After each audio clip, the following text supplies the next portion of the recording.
This match is presented by Helen of Troy. Helen of Troy, elevating lives and soaring together for over 50 years.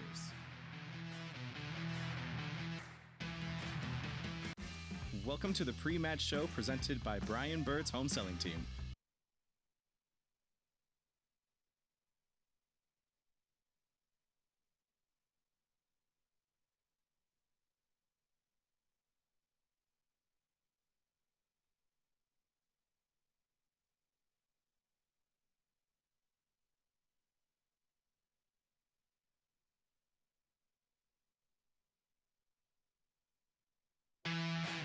Tonight's match is presented by Helen of Troy.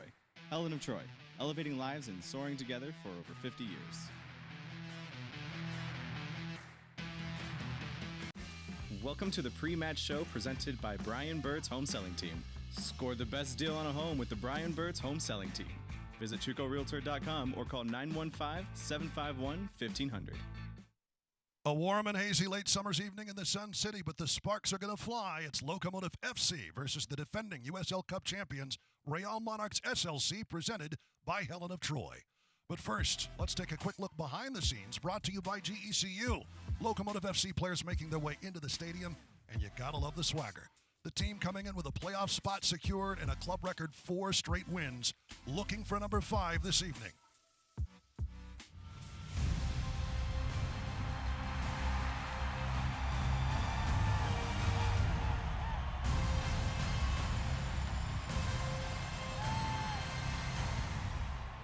Welcome to the Brian Bird's home selling team pregame show. I am Duke Keith, joined by my socially distant partner, Michael Balogun. Mike, tonight, Locomotive FC coming into this match knowing they will be in the USL Championship playoffs. Yeah, it's a great accomplishment to be able to make the playoffs two years in a row. Coach Mark Lowry said at the beginning of all of this that he wanted to build a winner, and that was evident in the players that they brought in, the players that they bought, and the players that they signed. So you've seen that over the course of the 2 years that their intent on winning the USL Championship. So it's going to be a great night for some good soccer tonight. You certainly can't let up if you want to host a playoff match here at Southwest University Park in what has become a really tough place to play for visitors. With El Paso's win on Wednesday, the team jumped New Mexico in the standings by a point. And today, call it a statement of intent for 2021 by Alan Koch's Switchbacks FC. Playing for pride, they beat New Mexico United 2-1 in Colorado Springs, so El Paso can solidify their spot at the top of Group C with a win this evening. The team that finishes atop the group hosts the second seed from Group D at the start of the playoffs, so Coach Lowry wants to keep racking up points by factors of 3 to have a playoff match in front of the 8th notch and the Locomotive faithful in a place where his team has 6 wins and only 1 loss. What we do know is that there will be a new championship and a new champion in the championship. As the team El Paso hosts this evening, the defending champs Real Monarchs and Switchbacks FC have both been eliminated from playoff contention. But, Mike, that does not mean Monarchs is coming in to play nice. No, not at all. And if you can take anything away from the Colorado and New Mexico game, is that the teams that are out are still going to fight and look to compete and play for pride. And that's what the Locomotive have to be aware of. They're facing the Monarchs for the 3rd time this season. They both know each other well, so they have to be aware of that, and they have to be wary of a Monarchs team that knows that they're out, but players are playing for pride, and that can be a dangerous thing. In addition, the Locomotive, they know that if they get a win tonight, they're a step closer to securing that top spot in a home match in the playoffs. So those are all things that the Locomotive are coming in tonight knowing and should give them the energy and the push to get a win tonight. Shaping up to be another good one against the defending champs. That's going to do it for the Brian Bird's home selling team pregame show. Back with the starting lineups right after the break. Thank you for watching the pre-match show presented by Brian Bird's home selling team. Score the best deal on a home with Brian Bird's home selling team. Visit ChucoRealtor.com or call 915-751-1500.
Welcome back, everybody, to El Paso and Southwest University Park. Let's take a look at the starting lineups. Duke Keith along with Michael Balogun. And Michael, you take a look at the Locomotive starting lineup. It's the El Paso connection.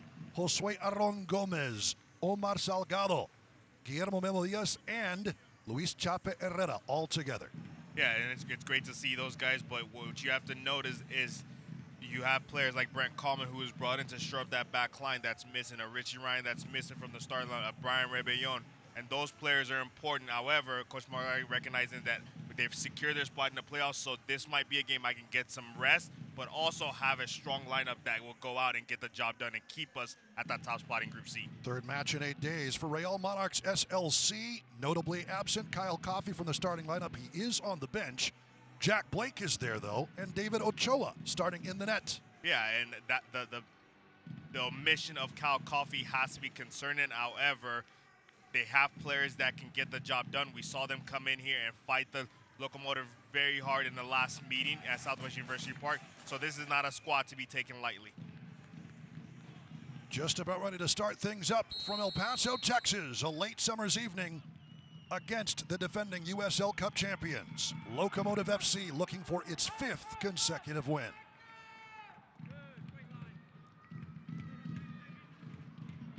If you checked out our social media, we have a wonderful surprise coming your way as of the Hydro Flask hydration break.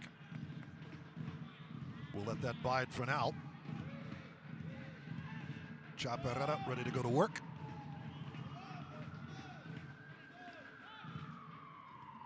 Sam Brown, though, does a good job and earns the throw-in. Zach Farnsworth to do the honors. Back to Ochoa, who started and spent quite a bit of the season with Real Salt Lake, Monarchs' parent club. Good Locomotive pressure. Andy Fox, Distel Zola trying to get a piece, but the able feet of Dayon Harris. Long ball out of the back. Luis Arriaga getting a starting nod tonight.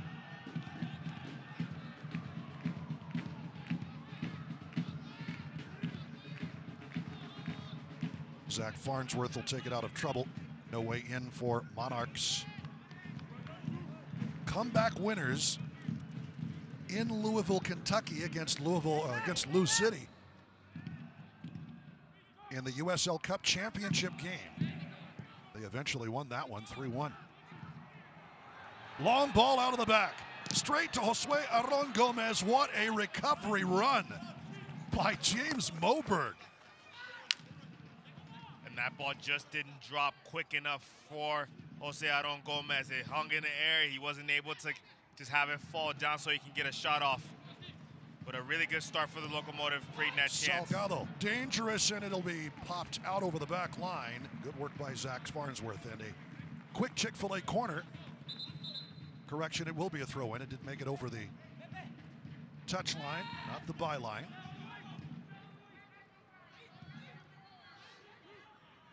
Zola into Saeed Robinson. Good effort trying to find Gomez up front. Chape Herrera. Lots of pressure early on. Ochoa feeling compelled to come off his line, but the safe feet of James Moberg pushes it out of trouble. And here's Harris. Harris, good ball in and just whistled wide. Getting a piece of that is Drew Becky. Got the deflection, did Becky off Sierakowski, and it'll be a goal kick. And the Locomotive coaches and players are going to be familiar with Devin Ayers. The last meeting here at Southwest University Park, he definitely was one of the players for Real Monarchs that stood out, that had a strong performance, just wasn't strong enough to will his team to a victory that night. A 2-1 Locomotive FC win. The late winner provided by Brian Rebellon, who is also missing from the Locomotive lineup and is not on the bench either. But again, third match in 8 days for El Paso. Meshach Jerome. Deflection off of Robinson. And controlled by the nimble feet of Guillermo Diaz. Diaz, the Southern New Mexico part of that Borderland connection. Gadsden Panthers and New Mexico Player of the Year for a very good soccer program in Gadsden, New Mexico. Played his college soccer with UNLV. Jerome, Locomotive, as they will do, patience in possession. Let's take a look at the Team Casa, Casa Ford, Casa Nissan, and Casa Lincoln keys of the game. Michael. Talked about the Locomotive have to put their chances away early. We just saw Jose Aron Gomez get the first chance of the game. The ball not dropping as quick as he would have liked and not able to put that away. If they get chances early in this game, they've got to put it away to build confidence and not allow Real Monarchs a chance to build rhythm and get going in this game. A 90-minute performance. Can they finally put together a full 90-minute performance? Not give up goals late in the game or have to search for goals late in games. That's going to be important tonight, especially with them securing a playoff spot and starting to look towards and prepare for playoff spots. That's going to be something that they have to do tonight. And then set pieces. Can that continue to get chances and get goals off of set pieces? Good ball goes right up the right side touchline. And into the corner, out it goes. Goal kick coming. Sierakowski couldn't make anything of it with Drew Becky.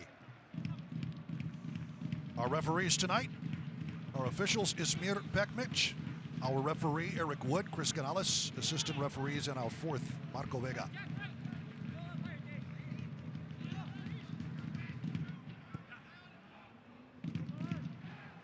Omar Salgado trying to get there up the left, and Ochoa way off his line.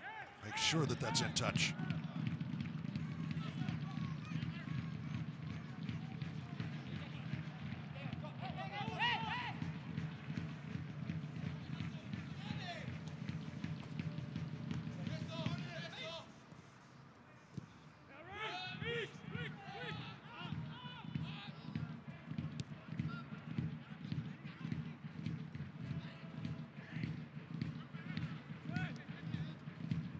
Canadian international, formerly, Drew Becky. Getting the nod in for Brent Coleman tonight.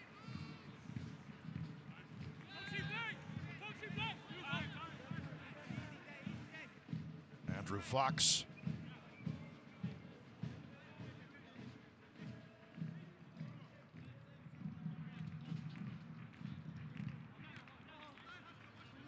Javier Monsalves Garazo, alias Yuma. Harris stands in front of that and gets a piece of it as Fox tried to send it up the wing. Let's take a look at the Texas Tech Health Report. Nick Ross and, of course, Chiro and Toko, who joined us on our Wednesday night broadcast, out with an ACL injury for the rest of the season. Ross, though, almost back and ready after a knock August the 15th, Michael. That's got to be good news for the Locomotive. That's got to be good news for Coach Mark Lowry, getting one of your key players back right before the playoffs. Ross scored the goal against Real Monarchs that got Locomotive the win on the road. Their first win in Salt Lake City. And then went out with an injury later in that match. Chaparrera wants a foul, won't get it.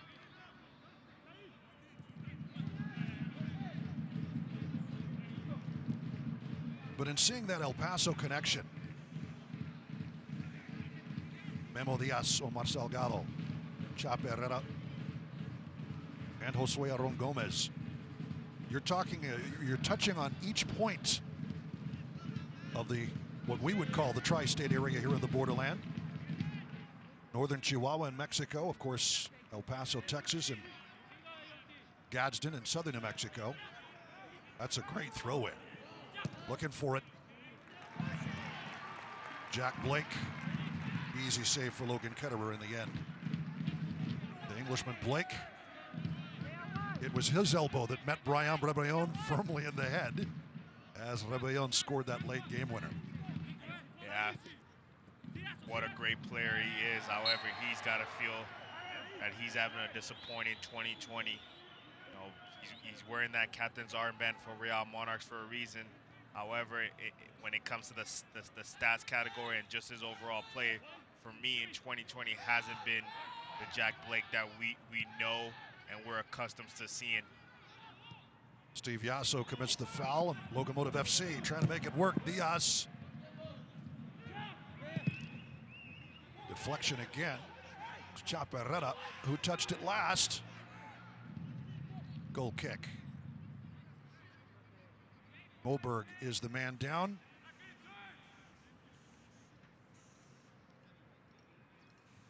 As they will have a Texas Tech nod to the dock.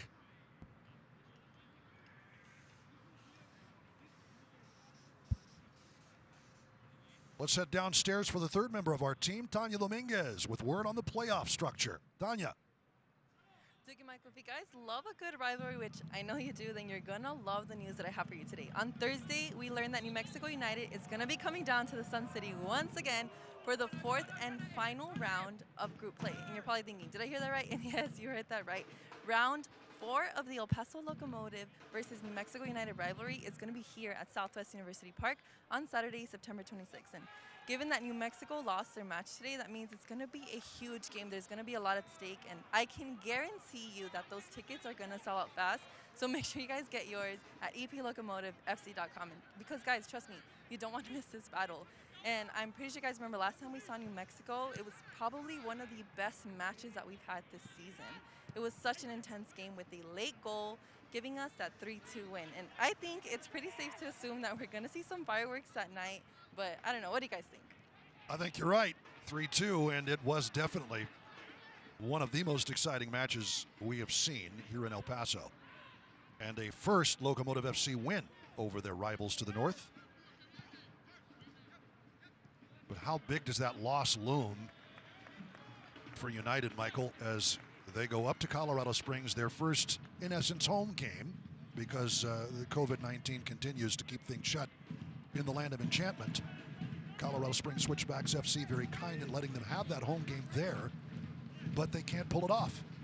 Yeah, and it's on paper as a home game. However, the New Mexico players are not sleeping in their bed. They're not having a home cooked meal or a regular home game preparation like they would if they were playing in Albuquerque. So even though it's on paper a home game, it still doesn't feel like a home game for the players. And at some point, I think we're starting to see the wear and tear of constantly being on the road and how that's affecting the players from New Mexico United. However, there's nothing the Locomotive players can do about that. They just have to face and take on whoever's in front of them, and they've done that very well so far in 2020. Indeed they have. Just one loss here at home and 6 wins for Mark Lowry's squad, trying to earn a 5th consecutive here tonight. Good takeaway by Real Monarchs.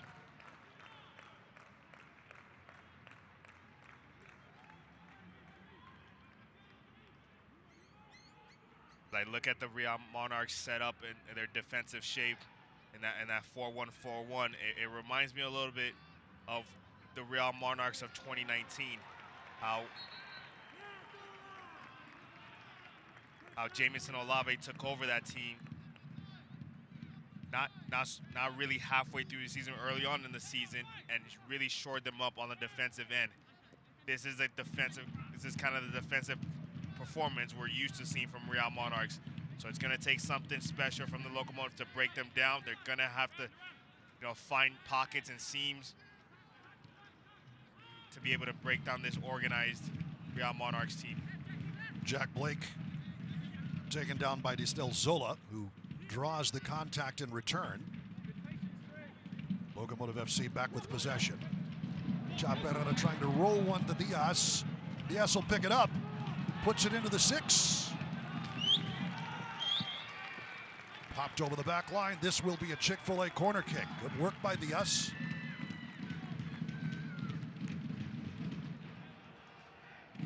That's well done. Really good patience from the Locomotive, moving it side to side, waiting for the right moment to get forward.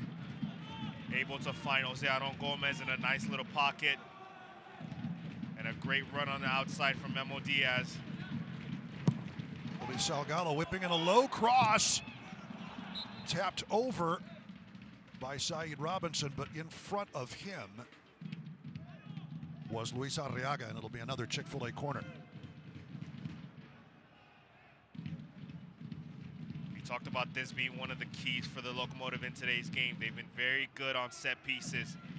They've really put a lot of pressure on a lot of their opponents on set piece opportunities. So can they get one here? Robinson, low, knocked out by Blake. Diaz trying to control. He's double teamed, slid in, did Yuma, but it'll bounce high and on the run. Again, Blake, another great stabbing effort. This one by Mishak Jerome, and that allows Locomotive to get back into position. And that was a crucial tackle from Mishak Jerome. It was Jack Blake and Devin Harris against Mishak Jerome, and he was able to time his tackle well and deny the goal scoring opportunity for Real Monarchs.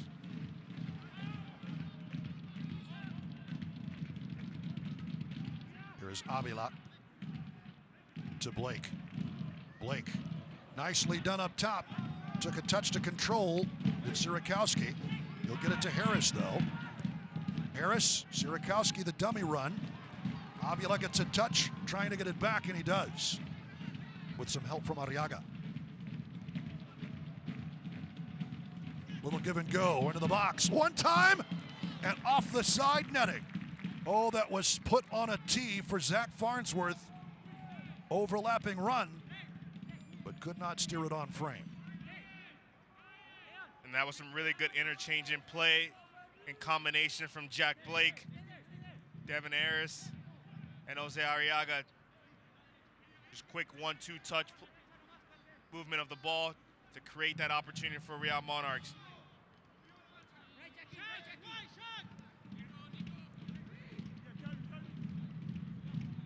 Fox to Becky.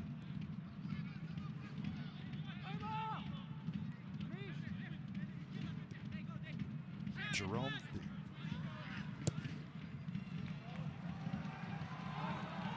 Jerome, the Haitian international. Salgado. Yasso taking that run away from him.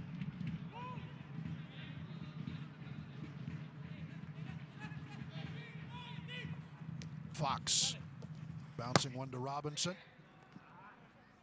Easily picked up and on a run. Here's Ochoa. Farnsworth. Sam Brown. You talk about Jamison Olave. Wasn't even named the permanent head coach until he won a USL Cup. Deep into the playoffs and a season that did nothing but pick up momentum and speed on its way down the back slope.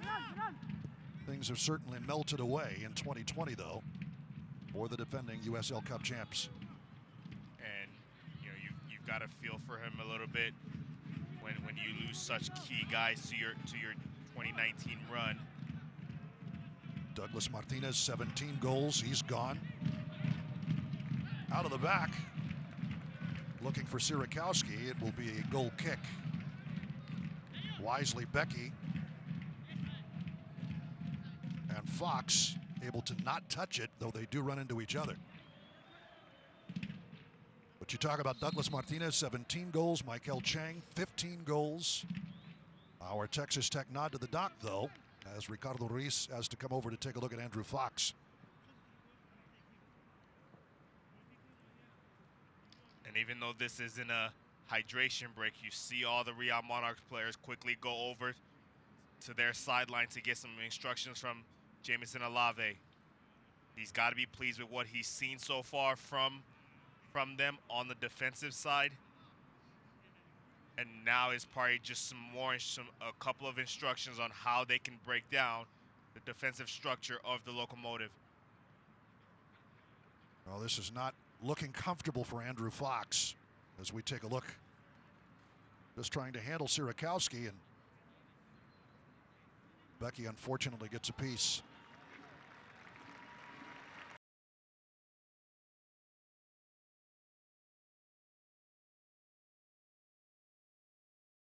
University player profile getting his first goal last week, or this Wednesday, I should say, Saeed Robinson. The man who applied his trade with Switchbacks FC last season. Only 2 shots, but he made that great short corner from Richie Ryan count. Popped it in, the header. 5 starts, 9 appearances, and the Jamaican has really been something, and a speed merchant for Locomotive FC.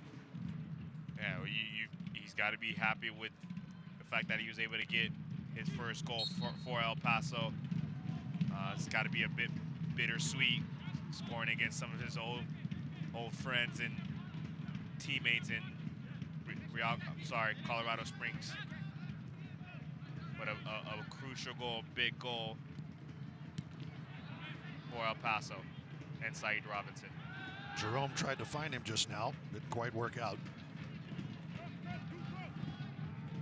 As I look at this shape of Real Monarchs, it's really important that the Locomotive are patient. They don't try to force it centrally, but they go out wide to come inside. You know, a few minutes ago, they were able to find Memo Diaz, who then was able to find Jose Aaron Gomez in a pocket. Trying to play through Real Monarchs is going to be a bit difficult because of how compact and how well organized they are in the midfield. Can the Locomotive utilize their outside backs? Can they look to go wide? And then spaces will open up centrally to be able to find Saeed Robinson, Distel Zola, Jose Aaron Gomez. Fox back in the field, still stretching out that left knee. Mark Lowry's thinking, run out of the back. Great job. Chaparrera does well to receive it. Off. And into the middle. The shot is wide. From Josue Aaron Gomez. Great feed from Salgado. Right to left and back to right. But Gomez not able to steer it on frame. And all of that started from the entry pass from Mishak Jerome into Chaparrera. Chaparrera does a really good job to get himself into a pocket, get himself on a half turn. Wasn't the best first touch from him, but that ball from Mishak Jerome breaks 2 lines for Real Monarchs, and they're able to get a chance on goal. Diaz thinks the better of trying the cross to Herrera.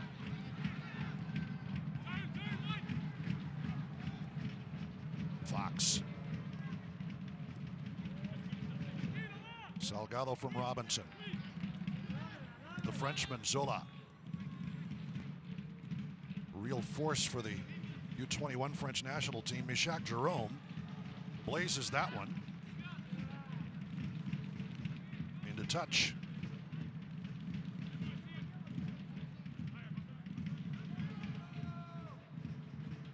You'll see a couple of those a game from Mishak Jerome, but as a coach, you'll live with it because, you know, more times than not, he's able to unlock defenses with his passing abilities, whether it's over the top on a big switch or by playing right through them like we saw a couple of minutes ago to Chaparrera. Seen his share of action in Major League Soccer, Sporting Kansas City. Had a guy who used to cover Sporting SKC tell me that watching him take a free kick from anywhere inside 35 yards is quite the adventure because he can bring it. He's taken a couple this season for Locomotive FC, but none have found the back of the net.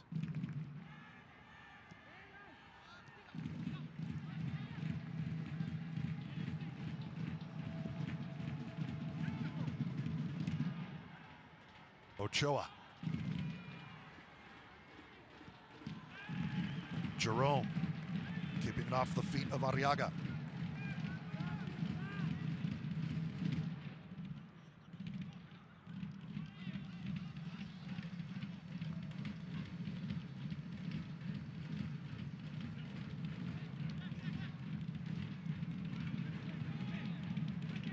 You hear the 8th notch drum beats. Fans allowed back into Southwest University Park, socially distant. Everybody's been doing a very, very good job of staying masked up in El Paso. A capacity, and I'm using quotation marks, the air quotes, capacity crowd of 1,500 on hand tonight. And as you heard Tanya Dominguez point out, another home match coming next Saturday against New Mexico United. And the players must love this run of home matches that they've had. They've played well here at Southwest University Park. They've taken advantage of the fact that they've had some home matches. Mishak Jerome trying to keep it out of trouble as it bounced away from Becky to Arriaga, who couldn't make anything of it.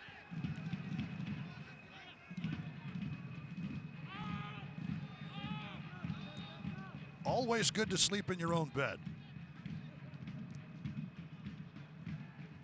Very true.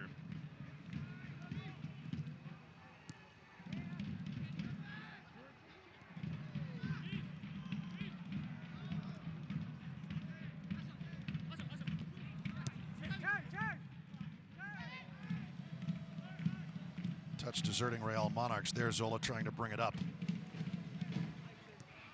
Sam Brown back and under control to Ochoa.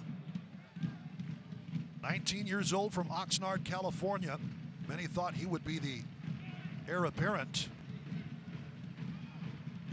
for Real Salt Lake.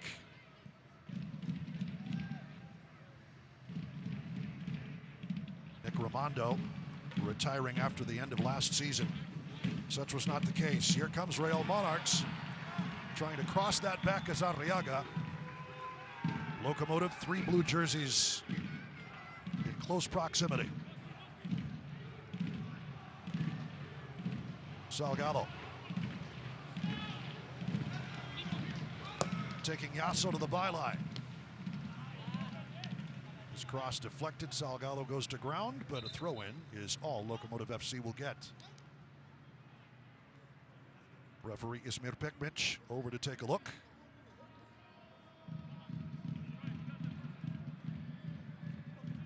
Don't think he's going to get much sympathy.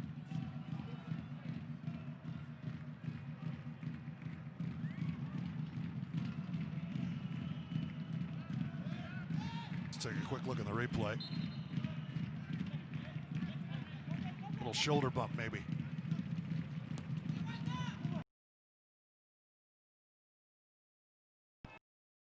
He'll take a shot that's deflected back into the box.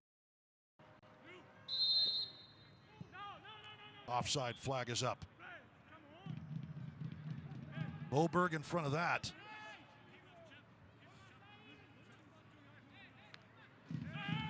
All further action rendered moot by the flag.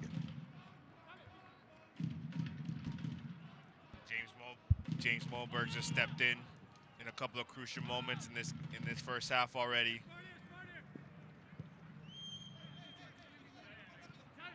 There's Yasso.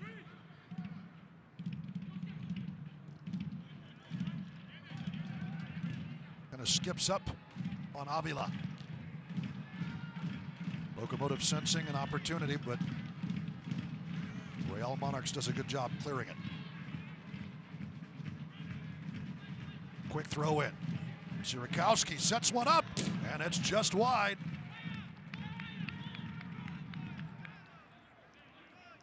Sierakowski from well outside the area, but he did not miss by a whole lot.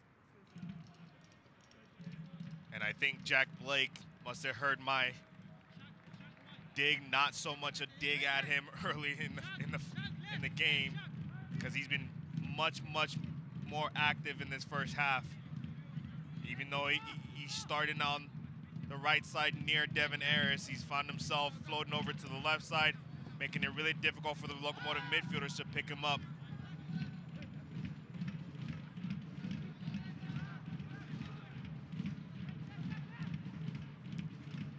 Zola trying to get it back after sending it to Chaparrera, who will be whistled for the foul.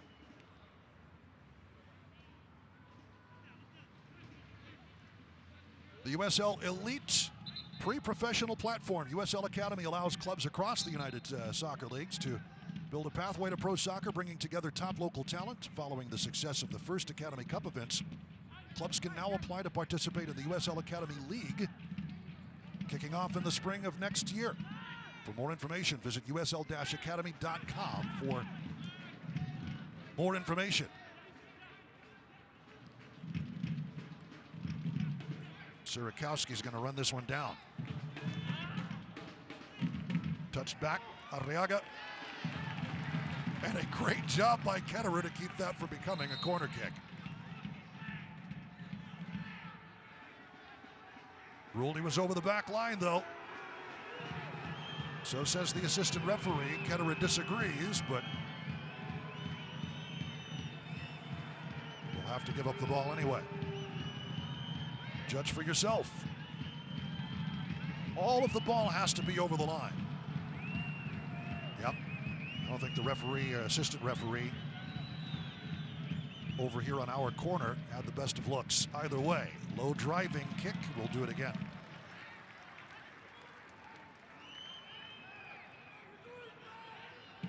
Blake has that one popped out by Gomez.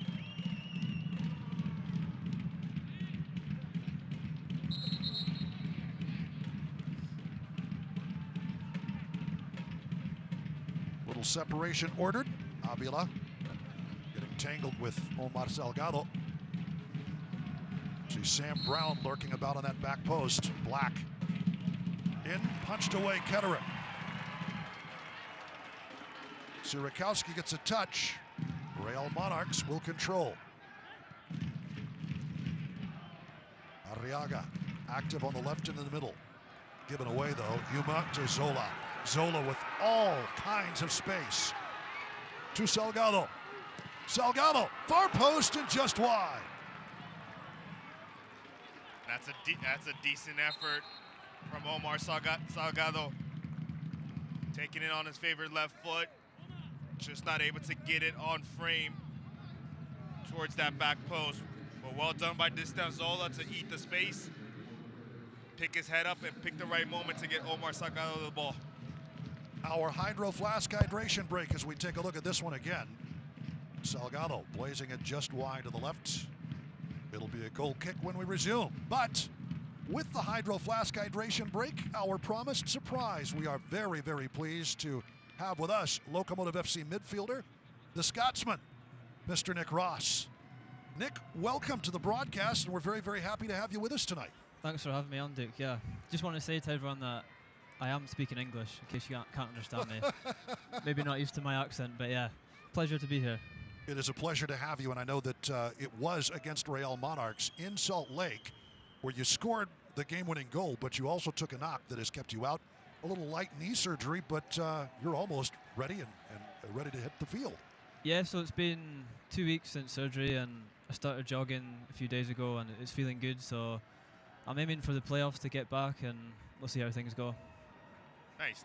For me, I think I would consider you the Iron Man of this team going back to last year in 2019. Big time. So you rarely missed a game. How has it been dealing with not being part of the group, not able to participate in training, and having to sit out and watch the majority of this run that the team has been on?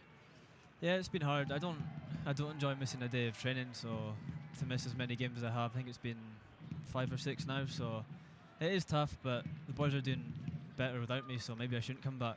But we'll see how it goes. I think that they wanted you around, certainly, because you got them the game-winning goal up there in Salt Lake City. Yeah, so yeah, it'll be good to get back, and I don't enjoy watching the game sometimes because I don't have any control of what's going on, and it's kind of like just being a fan, and it is good to come watch the boys, and you do get a different perspective being a fan, and being sitting up here in this box, I get a great view of different angles of the game, but I'm desperate to get back at the same time.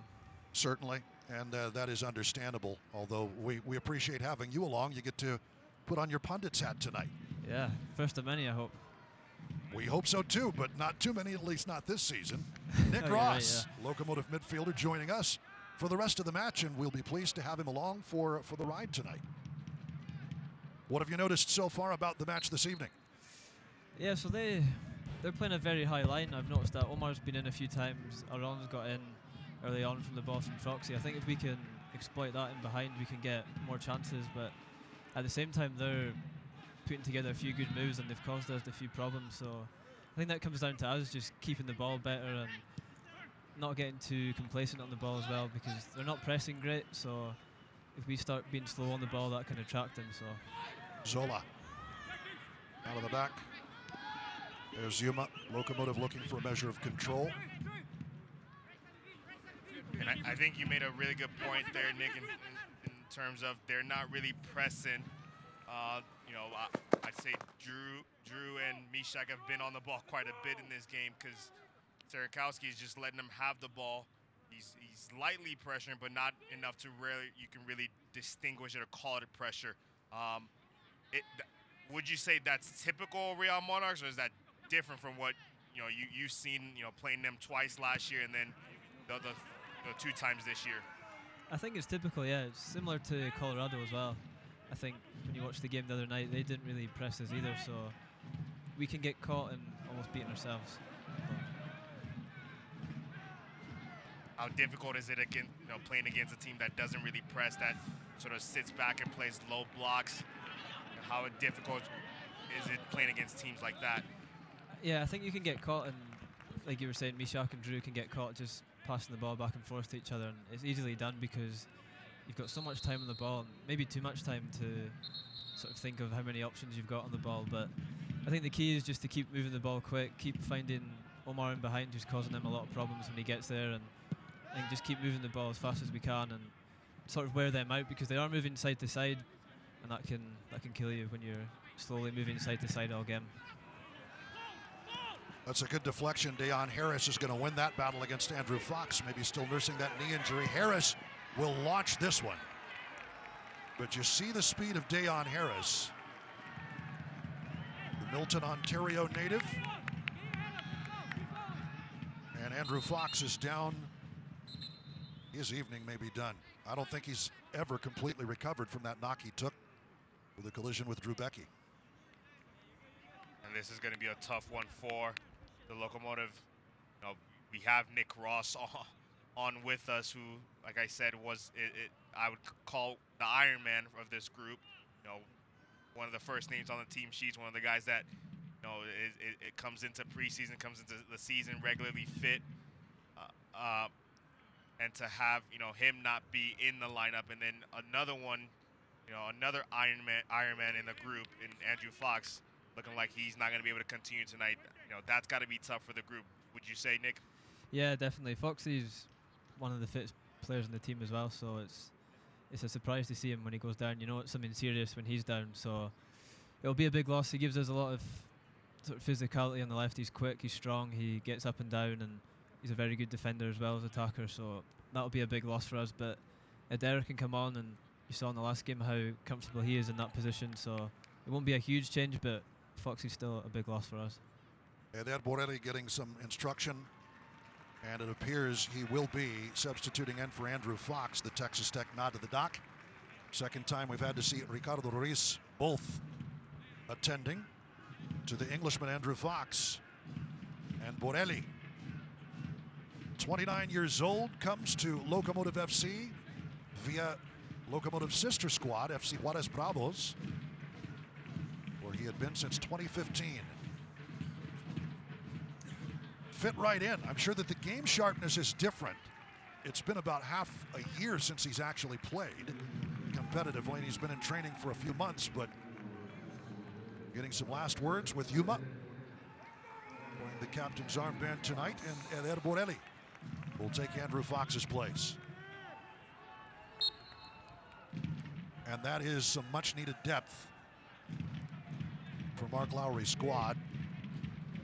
Wonderful to have somebody of Borelli's pedigree, Nick, in the lineup. Yeah, definitely. He's been a good addition to the squad. He's a lot of experience over in Juarez in Mexico, and you can see from that pass he knows exactly how we want to play, how he's fitting so well, and I'm sure he'll be comfortable playing there tonight. And Robinson earns a big free kick. Yasso takes him down. Saeed Robinson drawing the pressure. Of course, Dylan Maris not in the lineup tonight. He is on the bench. Should Mark Lowry wish to go to him in the second half, but let's Let's see who steps up to take this one.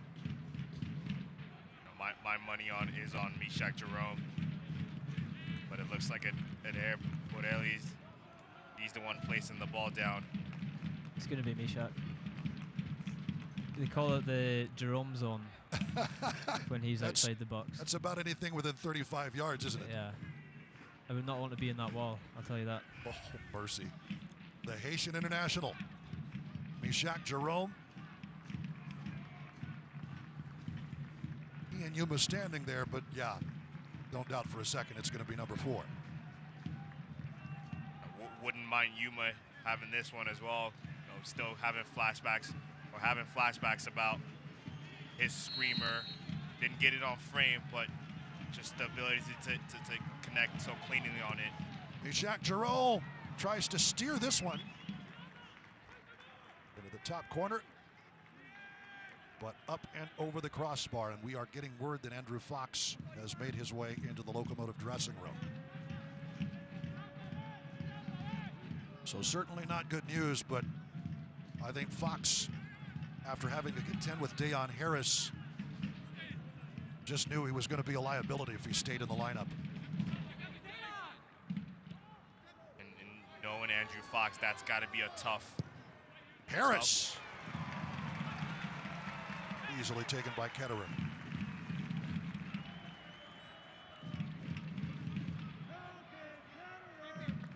Certainly Andrew Fox, one of the best competitors, and Nick, you touched on it. Also one of the guys who's most in shape. Yasso's going to be whistled for another foul.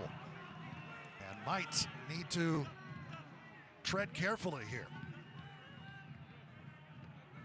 Be surprised if he gets away with that. Omar spun him really well there, and I think, oh, he's not getting a yellow, but... No more, says Ismail Bekmic. That's where Omar's at his best, I think. Turning defenders so quickly, so strong. He can do that to anybody in the league.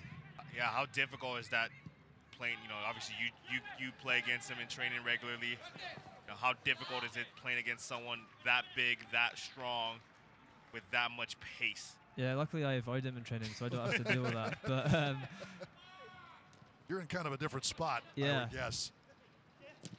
Good work by Gomez, trying to get there.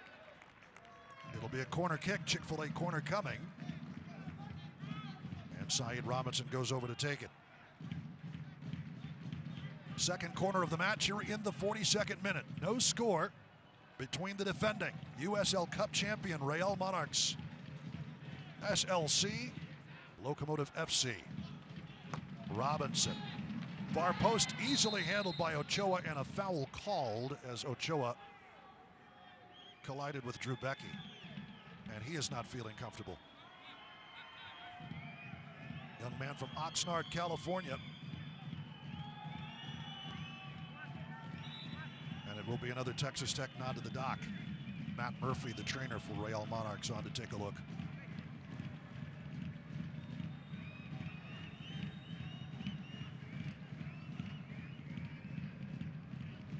That's a tough one. Oh, coming straight up, ribs are exposed, side of the body's exposed. No ill intent in that challenge, but definitely still hurt.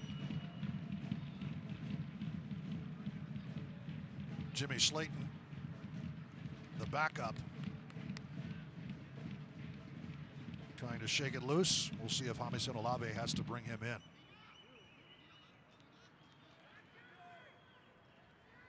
I've seen David Ochoa play a few times, and he definitely knows how to milk a foul. So I'm sure it hurt. However, he's good at making you believe he's not as strong as he really is. I think every keeper is good at that. Which doesn't make sense to me, because you choose to play the position where people are just shooting balls at you, but then you pretend like you're not brave. Ochoa, just 19 years old, pretty heady. That one looks like it gets away from him. Zola. Harris to control. Yuma will be whistled for the foul.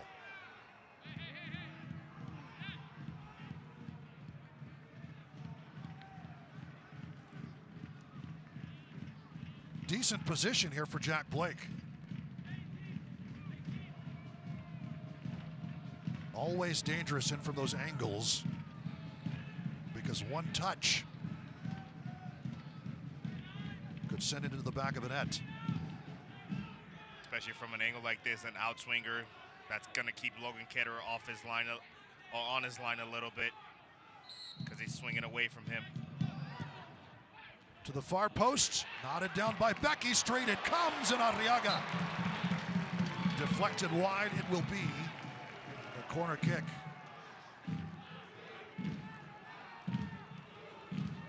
Blake to take this one as well. Logan Ketterer urging his defense to stay in this mentally.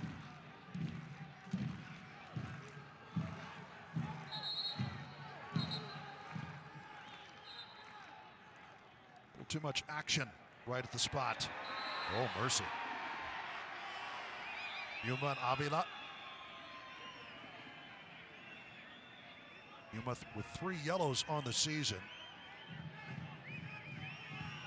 I believe the rule is still 5 before you have to sit again. Not surprised by Ricardo Avila being in the mix there.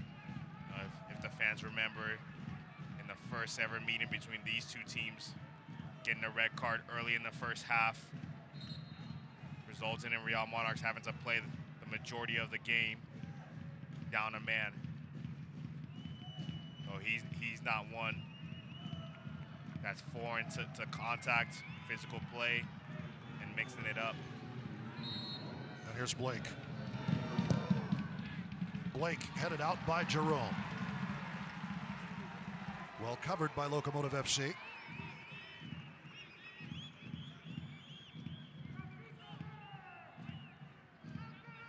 But honestly, much as it was in the match here not that long ago, both of these teams have been throwing some haymakers at each other, and Real Monarchs, for being out of the playoffs, still plenty of fight. How tough is it, Nick, to play against an opponent that's out of playoff contention? While trying to rotate players, get some guys some rest. How tough is it to play a game against an opponent like that? It being the third game in 8 days, like there's a lot of factors that are going into this game. How tough is it, or is it for the group? I think it's difficult, especially playing against them, because, like you said, they're out of the playoffs, so you don't know what to expect. You don't know if they're coming here with their heads down, they're not really interested, or are they coming here to prove a point that they should have been in the playoffs? So it can be dangerous at times because you can maybe take your foot off the gas a bit. Gomez bounces nicely for him. Moberg stands in front of it, but here's Diaz. Far post headed and in! Eder Borelli! Bienvenidos al Paso!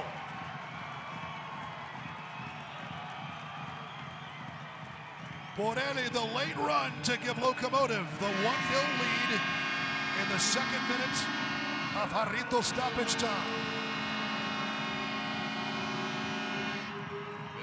The play before that was a bit fortunate, took some fortunate bounces, however, ends up at the foot of Memo Diaz, which picks his head up and clips a delicious ball towards the back post, and Eder Borelli does very well to keep it down towards the back post, and David Ochoa could do nothing about that. 2 Locomotive players in the vicinity, but what a pass indeed from Guillermo Diaz. What a cross from Memo. Picked Eder out beautifully there. I think that shows how we play this season as well, with one fullback crossing to the other. I think that shows how we want to attack this year and how difficult it is to play against us with so many attacking options. Memo Diaz has not gotten the opportunity to play often, but has made it count tonight. Great intercept by Omar Salgado. And Nick, as you talked about, fullback to fullback, combining on that goal reminded me of the Bayern Munich game against Barcelona, and how Joshua Kimmich, I think, was it the 6th goal? Yeah. Or something along that line, where he's getting across from Alphonso Davis for the goal. When you throw numbers like that forward, like good things happen, and you are able to create opportunities. Definitely, yeah. And I think if you're a winger, you don't want to track your fullback that far. Adair was the highest player in our team there. He was more forward than Aron, so yeah, you can be open so often if that's the case. Well, we are at half. 4 minutes of Arito stoppage time is up, and in that stoppage time, Eder Borelli introduces himself to the home crowd in El Paso, Texas. 1-0 Locomotive FC. Let's take a break. When we come back, plenty more headed your way with Mike and Nick and me and Tanya Dominguez as well. Locomotive FC 1-0 over Real Monarchs SLC as Locomotive tries to earn their 5th consecutive win.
Welcome back to the GECU halftime show. The score at halftime is El Paso Locomotive 1, Real Monarchs SLC 0. At this time, we recognize a special person in tonight's Hospital of Province employee highlight from the Sierra campus. We give a big shout out to Mark Diaz. Mark works facilities as a maintenance mechanic.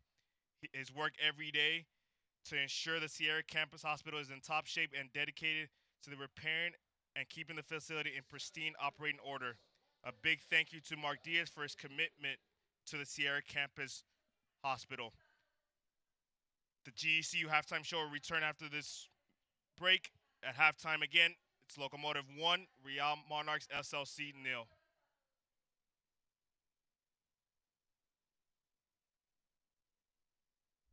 Oakland. The town. A world-class city where it's not just about where you're going, but it's also where you come from. See, here, there's always room at the top.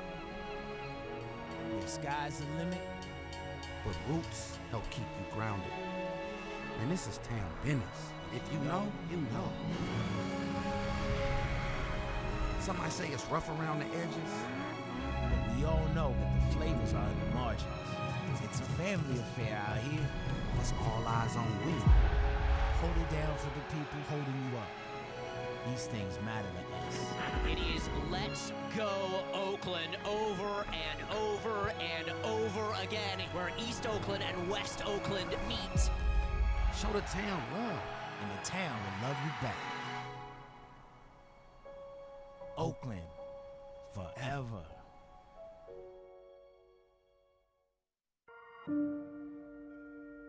The United Soccer League and its 47th championship and League One clubs stand united in support of diversity, inclusivity, equality, and compassion. Together, we can make a difference. Together, we can create change. Together, we are united against racism.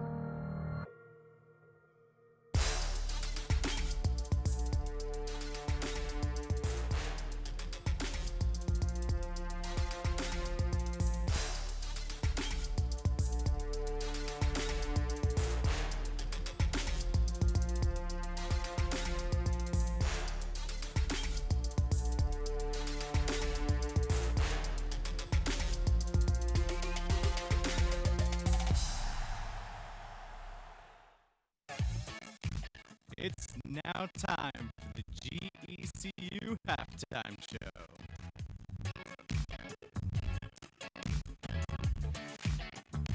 Welcome back to Southwest University Park, the GECU Halftime Show, brought to you by our friends at GECU. Locomotive 1-0 over Real Monarchs as we take a check of Group C standings. These are up to date. Locomotive FC maintains their 1-point lead over New Mexico United pending the outcome of tonight's match. But United, a big opportunity against the team that was in last place, Switchbacks FC. It was a home game for New Mexico United, but played, of course, in Colorado Springs as COVID-19 restrictions continue to preempt anything and everything in the state of New Mexico. But Switchbacks FC gets the win. 11 points for Switchbacks FC, which leapfrogs Real Monarchs going into the action tonight. And the defending champs now find themselves at the bottom of Group C with 10 points, and a big opportunity for Locomotive to improve on that 1-point lead in Group C. We'll be back with plenty more. We've got stats and statistics, so along with highlights and plenty more action as we continue. The GECU Halftime Show continues after this.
Welcome back, everybody. Southwest University Park is the place. The GECU Halftime Show continues. Locomotive FC 1-0 over Real Monarchs SLC.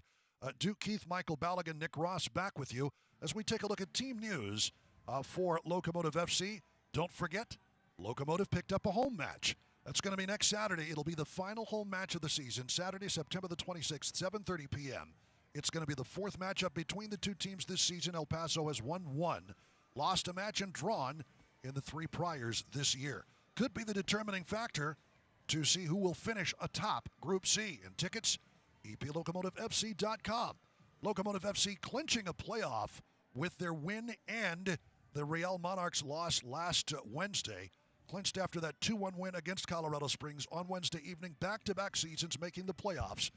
Pretty solid for a brand new team, relatively speaking, in the USL Championship. And don't forget 33% off the entire stock of BLK gear at the Locomotive Team Shop. You can do that online if you want to, locomotivefc.com, eplocomotivefc.com, or in person at both team shops at Southwest University Park.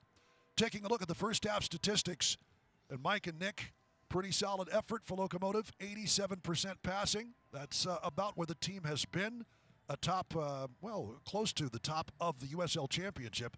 83% for Real Monarchs. They've picked things up a little bit, but possession certainly favoring the hosts. Yeah, for me, I think, the real one that stands out is the shots on target. They're having a large percentage of possession. They're possessing the ball. I talked a little bit with Nick earlier in terms of Mishak and Drew Becky being on the ball for quite a bit in that first half. However, not enough quality opportunities created, and I think that's going to be an area that's addressed at halftime in the locker room by Mark Lowry. Definitely, I think we talk a lot about we have shots, but they need to be on target as well. We need to be dribbling their keeper, so I think if we see that stat, we're not going to be happy with that. And also possession as well, that's a lot lower than what we look for in each game, so I'm sure that will improve in the second half. Block shots, though, might be a pretty important factor as well. 3-1 in favor of Locomotive FC. It's been a pretty solid defensive effort, despite the possession totals. Let's take a break, and when we come back, we will have first half highlights for you. It's 1-0 Locomotive FC at the half. The GECU halftime show continues.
Welcome back, everybody. Southwest University Park, Locomotive FC 1-0 over Real Monarchs. The stoppage time goal by Eder Borelli, who came in as a first-half substitute for the injured Andrew Fox. But let's get to those first-half highlights, and we'll wrap it up with the goal. Duke Keith, Michael Balogun, Nick Ross with you here from Southwest University Park. And things got started early. Guillermo Memo Diaz, one of his few starts this season, really making things count. Diaz will pick it up. Former New Mexico Player of the Year, UNLV running rebel in his college days. Great work, though. Interchange Avila to Farnsworth. Couldn't steer it on frame for Real Monarchs. Chapa Herrera over to Salgado. Chopped in the middle, far side, finds Gomez, but can't push this one back toward the far post. And this one set up wonderfully for Avila, but from a prone position, Yuma takes it down, but there's the goal. Eder Borelli, great interchange, guys. But here's Diaz, far post headed and in. Borelli getting his first of the season, introducing himself to the Locomotive crowd. And then that's a big goal to get that in stoppage time right before halftime. Calms the nerves a little bit in the locker room, and it allows the players to be able to hear and process a little bit what the coach is asking for in the second half. You know, doesn't change much of what the coach is asking for in the second half, but it does allow the players, okay, a little bit of a cushion, knowing that they've got 45 minutes left and they can get out of this game with a win. Nick, what are your thoughts about how that thing worked out? A beautiful ball from out of the back by Memo the S. Yeah, great ball from Memo. Picked out header beautifully there, and yeah, perfect header right across goal. Keeper's got no chance, and yeah, like Michael said, I think it's a perfect time to score right before half time. It doesn't maybe change our team talk, but maybe changes theirs. If they're going in at half time 0-0, then it's giving them a lot of confidence coming back for second half. But if we go in like we did with 1 goal up, then I think that gives us more momentum, and they have to come out more, which will be good for us. There'll be more space, and I expect us to score a few more goals. As you see, Nick Ross, the midfielder for Locomotive FC, joining us for the rest of the match tonight. Back and underway here from our perch atop Southwest University Park. And Omar Salgado trying to get that one out of the back. It'll roll into touch. Yasso. Happy to have Nick with us, but I'm sure Nick will be happier when he gets to rejoin his teammates, which will be soon. Correct, Nick? Absolutely. Nothing against you guys, but I'd love to be out there. Taking it personal, Nick. We see how it is. Yeah, you miss it so much when you just kind of take it for granted each day that you're training and you're playing football. So anytime you miss it, it hits you hard. But hopefully I'll be back soon and yeah, back involved in the game. Sooner rather than later. I hope so, yeah. There's Avila.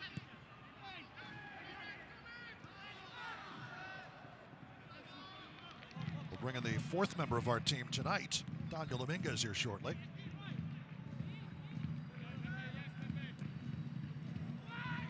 Locomotive FC head coach Mark Lowry. Moberg nodding that one. Blake goes in, studs up, and this is going to be a caution. Mishak Jerome, who was out for much of the latter part of last season. A physical yellow card coming in the 47th minute. Let's head down to Tanya Dominguez with Mark Lowry.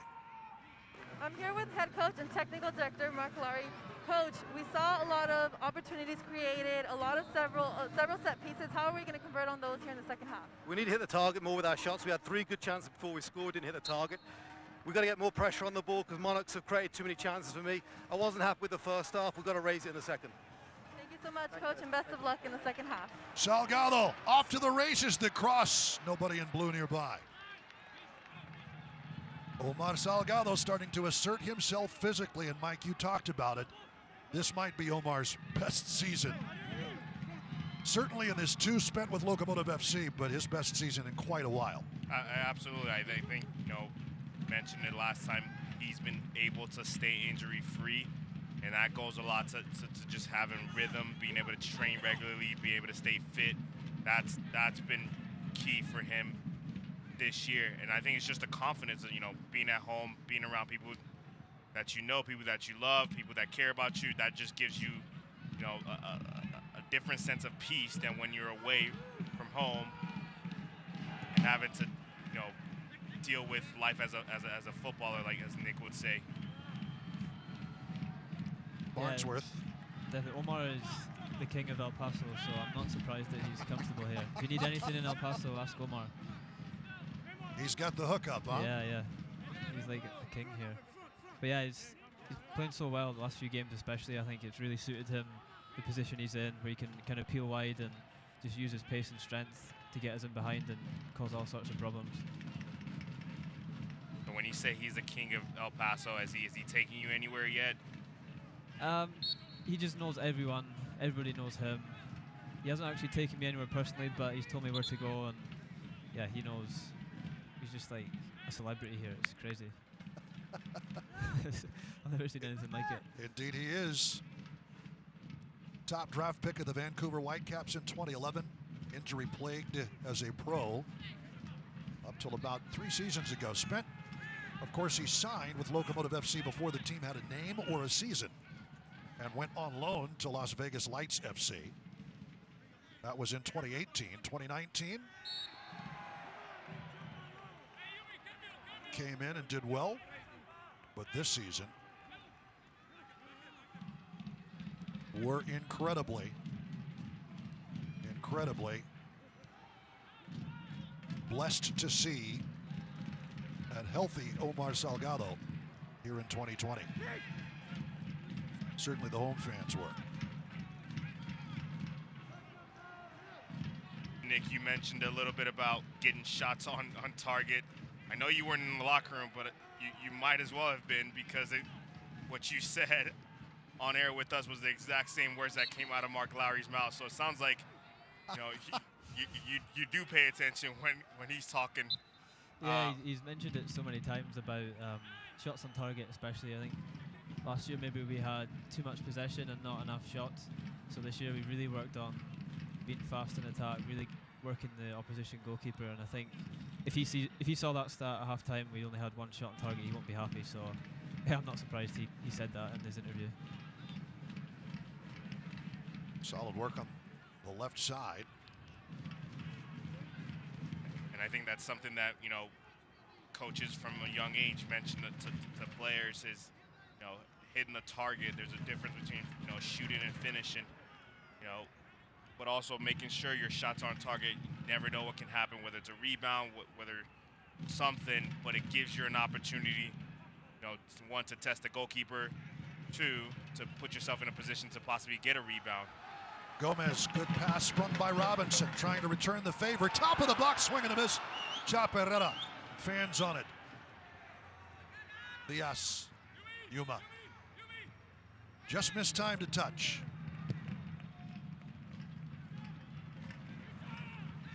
Too strong. Borelli can't get there in time, and Deon Harris will throw it in. Chaparrera has to be disappointed. He wasn't able to get a boot to that. There's a foul drawn by Becky. That's just frustration from Sierakowski, not getting in the 6 minutes into the second half. Now you really, getting a touch. That's what happens when defensively, the Locomotive are organized and they're able to, limit touches for, key players and dangerous players like a Sierakowski. 23-year-old out of Barrington, Illinois, starved for service through much of this first half and early parts of the second. Herrera trying to roll one in, gets away from him. Dealt with well by Farnsworth. Diaz. Shaq Jerome took a seat. No love from the referee. And here is Salgado. Overlap with Borelli. Gets that out over the... It's the touch line. It'll be a throw-in.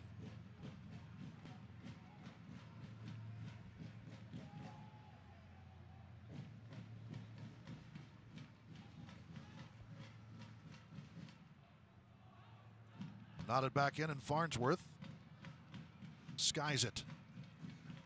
You can see the pressure we're putting on them. Whenever we lose the ball, it's just straight on them, straight away, and they can't get out. This is exactly what we talk about every day in training, every game, that we keep teams under pressure the whole time, and they're struggling to string 2 or 3 passes together. So total control here. We just need to make it count. Is there a difference between first and second halves? Because it seems to me that the intensity is just ratcheted up for the second 45. I think so, yeah. Maybe the team talk at halftime has done something to the boys, or maybe just the temperature in a way. I know I find the first half so hot, and you're kind of struggling to get your breath and get your legs going, and the second half is just a bit cooler and you're more into the game and you sort of know the patterns of the game, so you kind of sort of get involved more then. But yeah, I would say second half is probably our time when we sort of take it up to our next gear. Here's Harris. Good work by Borelli to keep him at bay.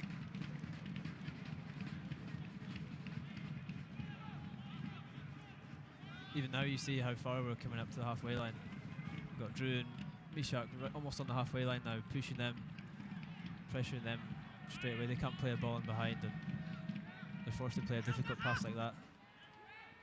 Barnsworth pops one, trying to spring something loose. We'll come back to Black.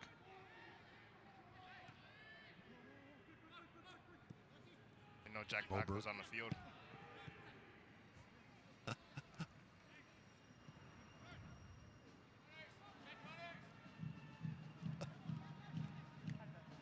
Wearing his stretchy pants. I've seen him as a wrestler, not as a soccer player.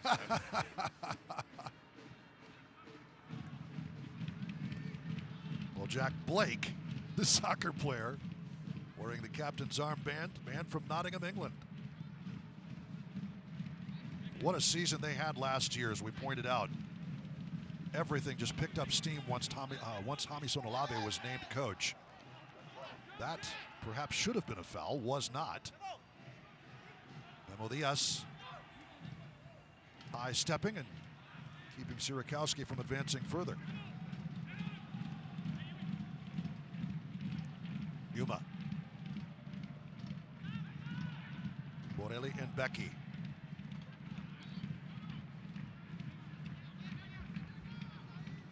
Stepping in front of Avila is Saeed Robinson. Well done.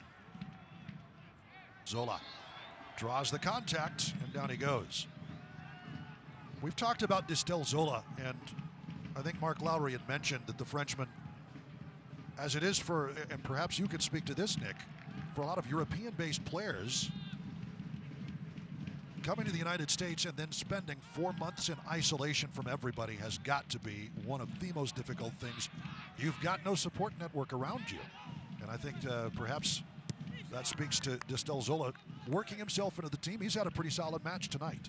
Yeah, definitely. I think he's got his family here, which I think has helped him a lot. But yeah, it can take 2-3 weeks, maybe a month to get properly settled in, and then you've got to get your football going as well, which can take a while, getting used to the temperature, getting used to everything. So he's fitted in well, and it's good to see him getting a good run of games as well, because he deserves it.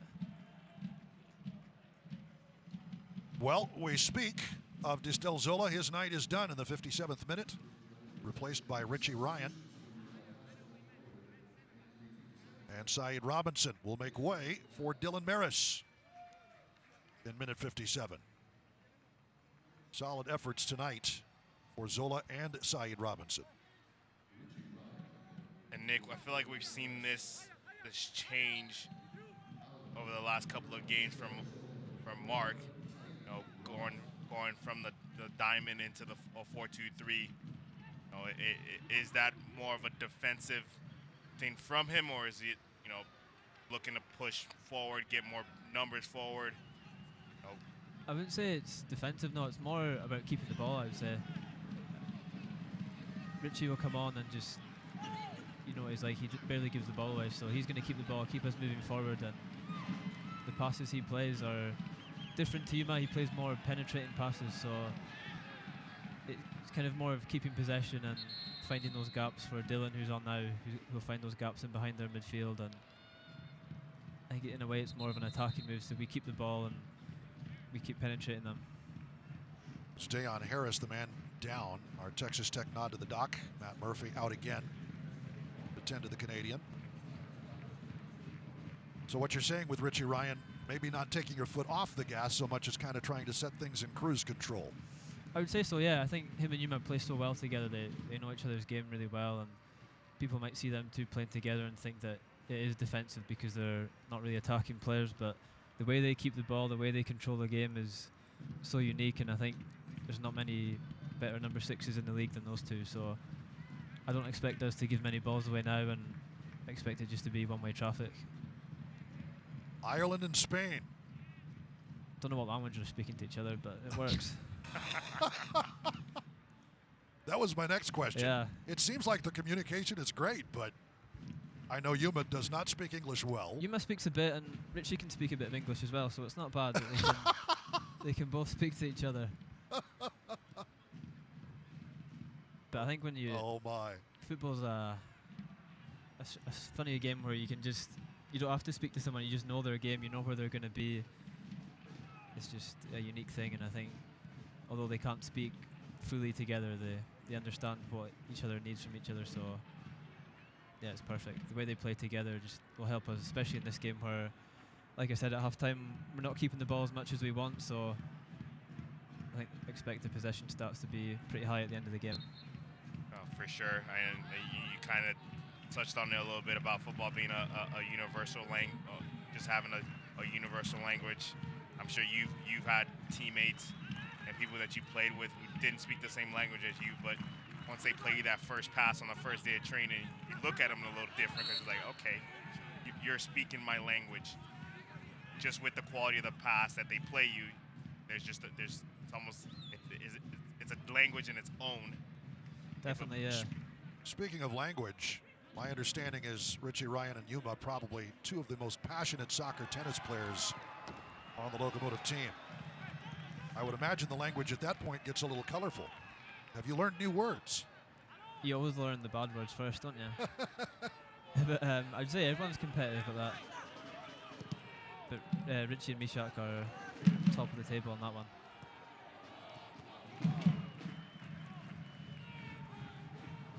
But yeah, going back to what you were saying, Michael, I played in Romania for 6 months, and that was kind of like what you were saying. There wasn't much English spoken, but once you just start training, you don't really need to speak to each other. You know who the good players are, you know what to expect, and I think that's similar with boys who can't speak much English here. They just get on with it and realize the way we want to play, and they fit in perfectly. Sierakowski commits another foul, and this one in an interesting area for Dylan Maris, whose service has been next level this season. Would love to see Memo Diaz get out of that space and just have this rolled back to the top of the box for Yuma. We'd be in danger if that was the case. Keep your heads down, boys. Maris into the mixer, into the middle. Salgado tried to get there. It'll come to Boretti. Back top of the box. Ryan with a header. That's deflected. Kept in play. Gomez. Maris. Far posts. Over Becky's head. That would have been something if Richie scored. A header, right? I would love to see Richie score. I can't wait for that day. I think the world might end when that happens. Hey, it's 2020. Yeah, exactly. Anything can happen here, yeah. Don't tempt fate. I was going to say more don't tempt 2020. Yes.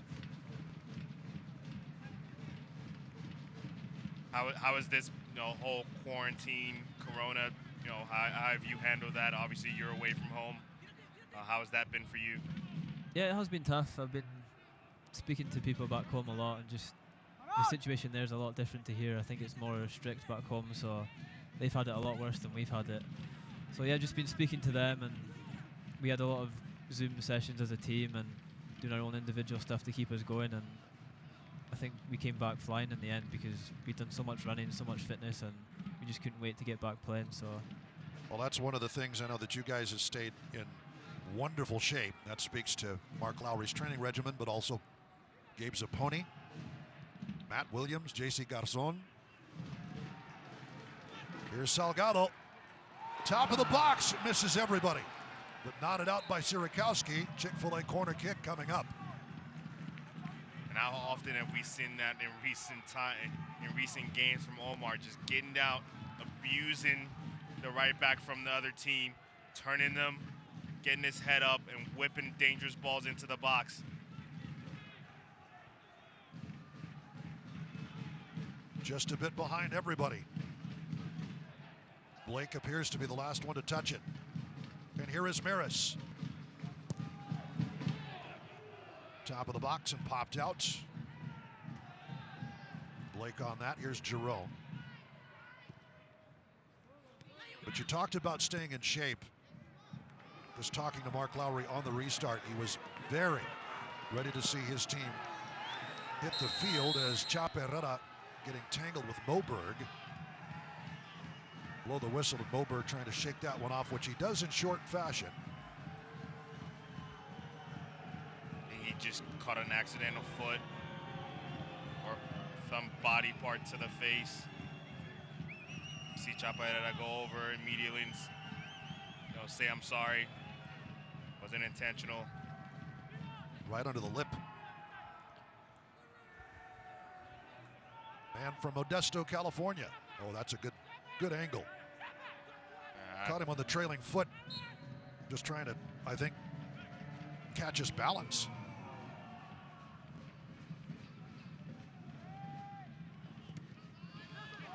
Well done, Salgado. It's taken down by Yasso. No foul called. It will be a Locomotive throw-in. Again, Salgado and Yasso. They've been dance partners all night long. Little double team. Avila lends a helping hand, and it'll be a goal kick. Salgado does not agree that he was the last to touch it. So, Nick, how do you defend that for Omar? He's so big, he's so strong. Like, do you just front, do you have Yasso just front him and then provide cover on the back end? Like, how do you defend that? I think that I don't know how old the boy is who's playing against him, but he's really tight, and I think maybe it comes from experience, but you just kind of back off. If you get too tight, someone as strong as Omar, he can just roll you so easily, just almost pick you up and throw you around. So I think he's getting too tight to him, and that's his problem at the moment, and he can't really deal with Omar. So I think if we just keep getting the ball down this left-hand side, which has been open all night, that's where Adair got his goal, and Omar's having so much joy. I think the right back and the right midfielder can't handle it, and I think there's more goals there for us.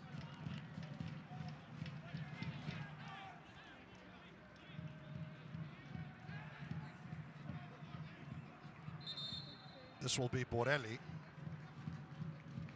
to deliver an in-swinger with that left foot.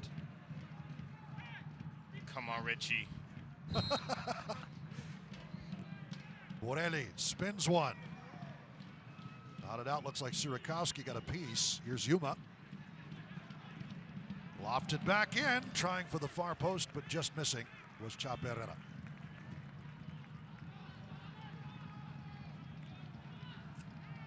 I think you make a really good point there, Nick, in terms of how Yasso's defending on Omar. You almost have to give him a little bit of room, let the ball get played into his feet, and then close him down as the ball's coming. Yeah, I think that comes with experience as well. And I also think maybe it's different. You don't get many players do it in America, but if it was in England or Scotland, someone would have gotten a yellow card already and just smashed Omar. That's just the way it goes back there. If you're retribution. Yeah, if someone's giving you a problem, you kind of let them know that don't do it again. And I think if he'd done that early in the game, maybe Omar wouldn't be dominating him so much. So I think that comes with experience as well. But Ishak Jerome looking for Salgado. Yasso, right place, right time. Borelli can't get that one under control. And we have substitutions for Real Monarchs coming into the game. Julian Vasquez along with Bodie Davis.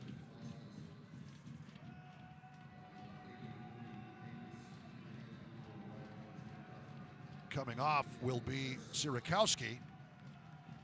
You might imagine probably a very frustrating evening for that young man. Also off the field is Deon Harris. Substitutions here in the 68th minute. So Harris perhaps a little like Andrew Fox, maybe not fully recovered from that knock. And here come Locomotive FC again. Herrera to Diaz. Diaz.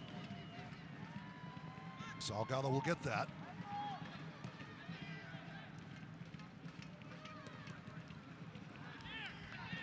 And a goal kick.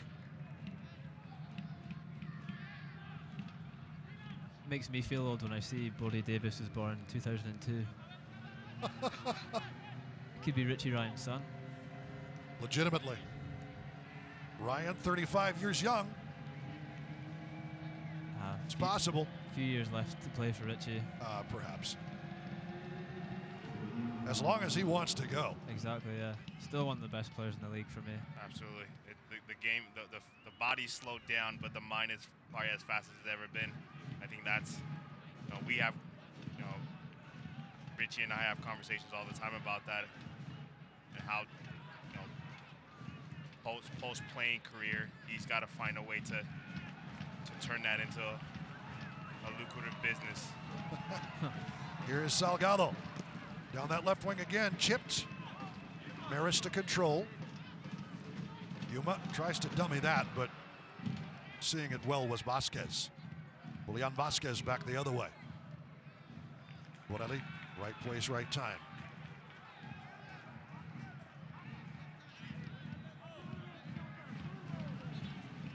You saw the quick fake stop and go from Dylan Maris, and just made me think of just a relationship that you and Dylan built so quickly this season. How is that? How did that come about? It's nothing we work on really. It's just Dylan's a great player and he's so easy to play with. So I think we just naturally combined in games and in training. And it's nothing really we've specifically worked on. It's just happened and we've had a lot of success with it. Gomez and Chaparrera out to Borelli. Oh. That starts it, and well done. Last touched by Blake. It will be a Chick-fil-A corner. Just keeping it away from Gomez, who again, along with Chaparrera, won the ball back and started that little foray. Great ball from Richie there. Absolutely. I was just about to say that. Picking his head up. You talked about it with the insertion of Richie Ryan and Dylan Maris, and how it was going to start a one-way traffic in this second half, and that's what we've seen so far. Maris looking for the flick on from Gomez, but it's wide. Allows us to tell you that if you're on the road and you can't watch the match, turn on SiriusXM FC, North America's only 24/7 source of soccer radio, featuring Ray Hudson, Tony Miola, Rodney Marsh, and more. Fans of the USL can now listen to the best matches of the week, along with action from Major League Soccer, the Premier League, and the UEFA Champions League. SiriusXM FC channel 157 on your SiriusXM radio and the SiriusXM app.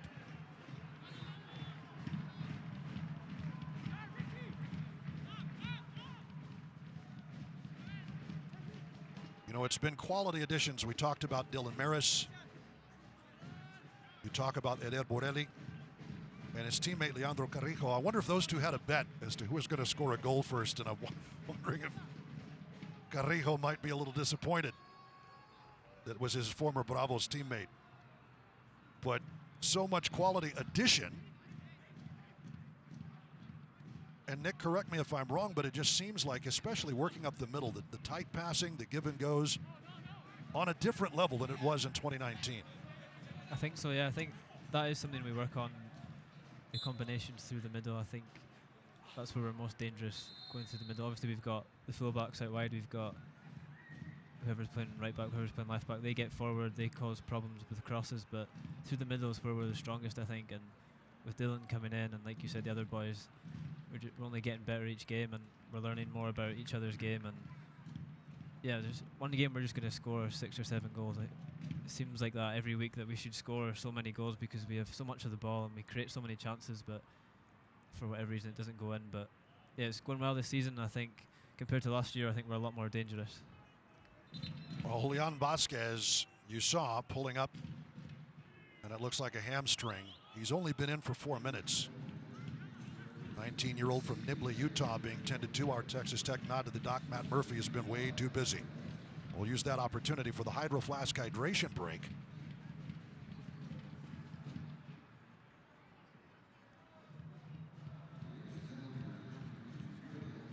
As both teams get a little skull session from their coaches, Amisan Olave for Real Monarchs and Mark Lowry for Locomotive FC.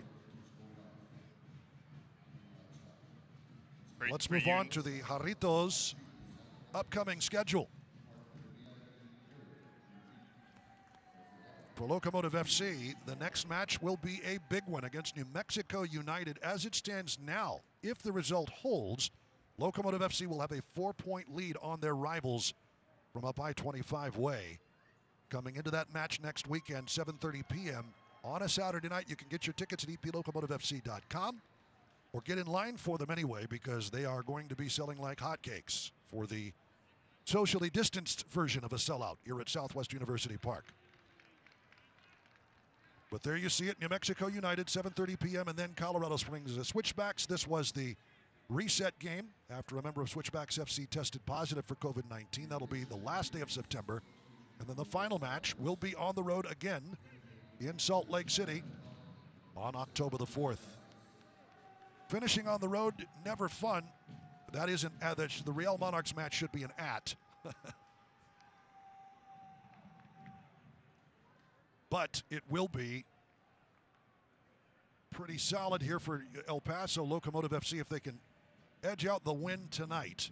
Have an opportunity to really sew up the Group C lead against New Mexico United next Saturday. And of course, still 2 matches remaining. Nothing is settled yet, but it will be in some pretty good position for Locomotive FC if they can earn 6 points from these next 2. And it will be Julian Vasquez subbed out. Kyle Coffey will replace him.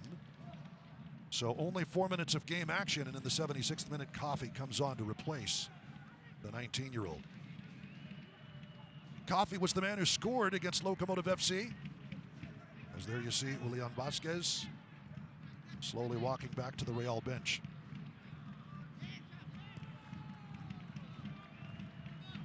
Coffey, one of the leading goal scorers with 3 in the season. 23 years old from Syracuse, Utah. Here's El Salgado again. That is a late challenge by Yasso. It will be a foul. Nope. Last touched by Maris, they say, and it will be a goal kick. I think Yasso heard you, Nick, about the hard tackle just on the wrong guy. Yeah, he's picking on someone his own size, I think. Bodie Davis striving for it. It'll be a corner coming up for Real Monarchs. He caught the ball. Did catch a piece of Maris as well, though.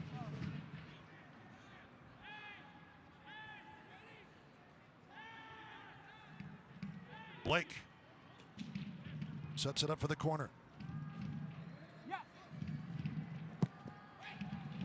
Near post and rolled wide.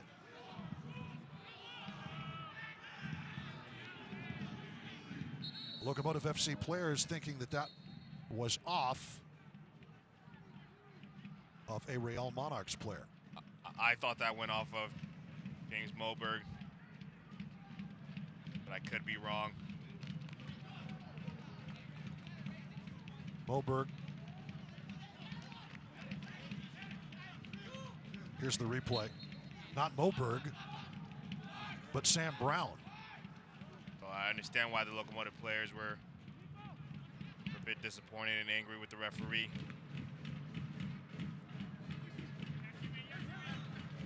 Well won by Yuma, though. Just takes it away. Easy chip. Trying to work it up the right wing. How about that bit of great work by Chaparrera, who draws the contact and a yellow card, the physical yellow card coming for James Moberg. That is a frustration foul if I've ever seen one.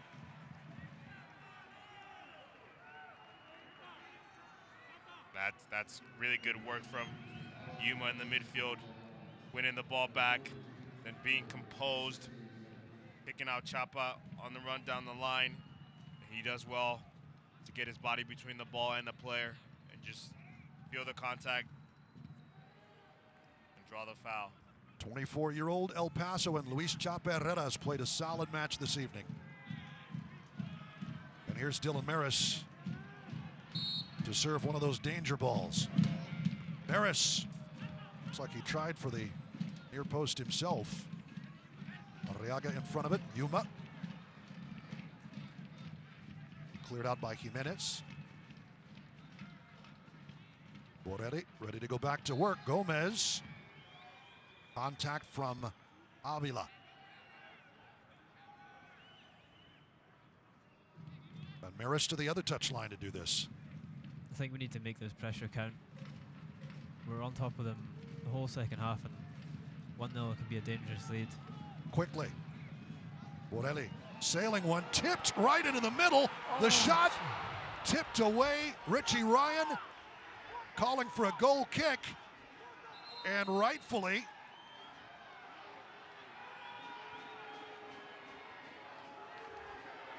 I think Richie Ryan's got a point. That looked like it was touched by somebody in Real over the back line. Immediate crowd, but dissent.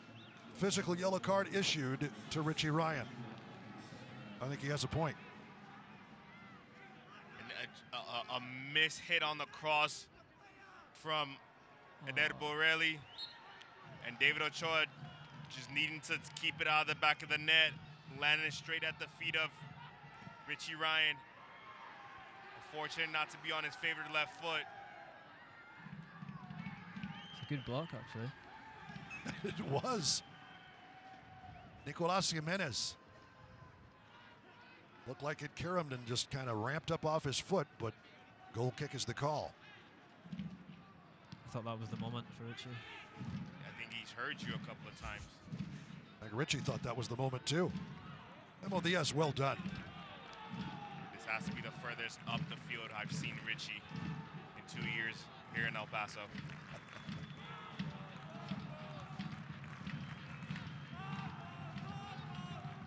'81st minute now. Locomotive FC with the 1-0 lead in firm control of the match. Things can change in a dime. We've seen Real Monarchs counter before. But Gomez doing some work up that right side. Earns a throw. And should the result hold, it'll be 8-2-3 for Locomotive, 24 points by 4 over New Mexico United atop Group C.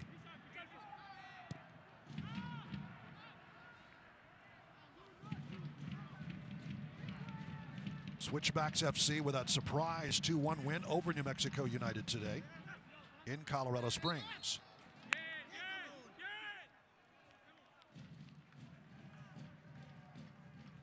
Don't miss a minute of the action in 2020. Sign up today. Get alerts all year long following your club on ESPN.com. Search for El Paso Locomotive FC, then click the follow button to keep up with the latest news and scores and reminders on the next match.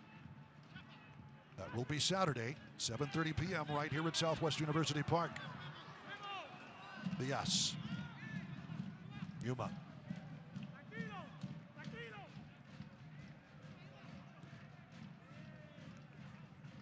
Back to Mishak Jerome.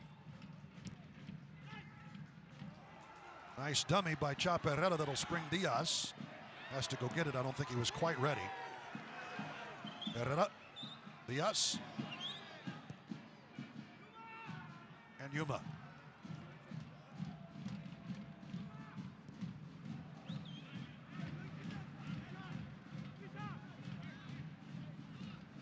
Maris and Gomez.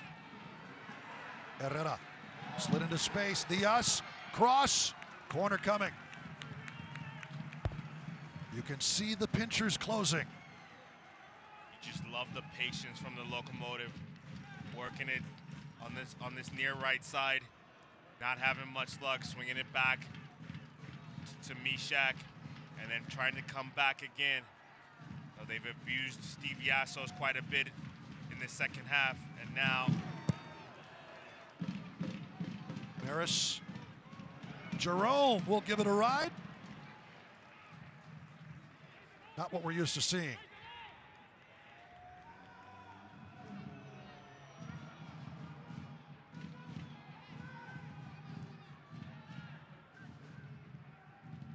Jimenez to Avila. Real Monarchs trying to dig themselves out from their own end. Moberg. Farnsworth. The challenge by Chaparrera, but it will result in a foul.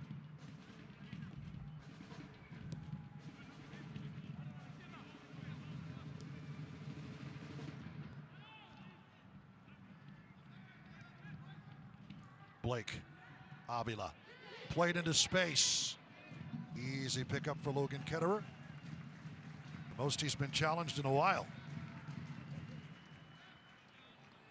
That in and of itself has to be difficult for a keeper who has not seen a lot of action to suddenly be able to turn it on. I think that's the life of the keeper, isn't it? You always have to be alert. One mistake and it's a goal. And as outfield players, we can get away with anything. And it can just rely on Logan to sort us out. But if he makes one mistake, it's a goal. And I think the mentality of a keeper has to be so much stronger than an outfield player. Plus, he's in, bright yellow. He's the only player out there in that. It's his favorite color, actually. It looks good on him. Here's Salgado. Nifty back heel by Jimenez. And a throw-in coming for Locomotive FC. I think this is where we need to manage the game. I think you'll see how important it is to have Richie and Yuma on together. They're so experienced, they know how to kill a game off, and like with Adair taking his time on this throw-in, just need to run down the clock and be secure at the back. I think this is maybe what you bring on a Leandro Carrillo who's so good at holding the ball up, getting players to join him in the attack. Definitely, and he's good at winning free kicks as well, Leandro, so I'm sure he'll get us up the field and kill a bit of time. 86th minute. 4 minutes in regulation plus stoppage time. Locomotive FC will take some air out of it. Becky plays it into space. Well done, Gomez.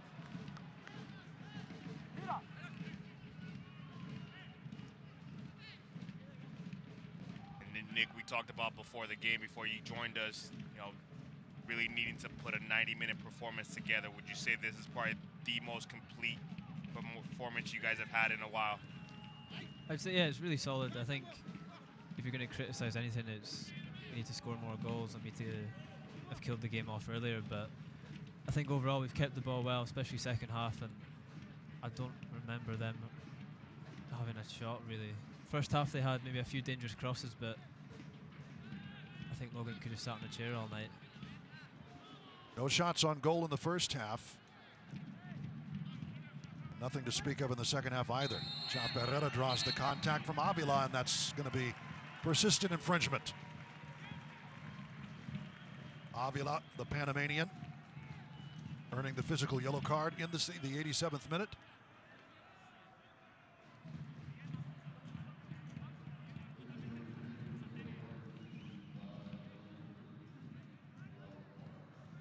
Avila certainly physical, 6 foot, 170 pounds. But Chaparrera does well to feel the contact and go to ground. Ishak Jerome a little too long, but well done by Maris to run it down. Yasso fronting him.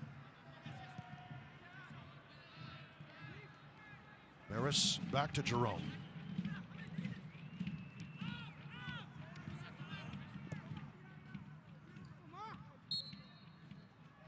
Flag is up. Nope. Foul back up the way. Perhaps a handball. Here's Avila.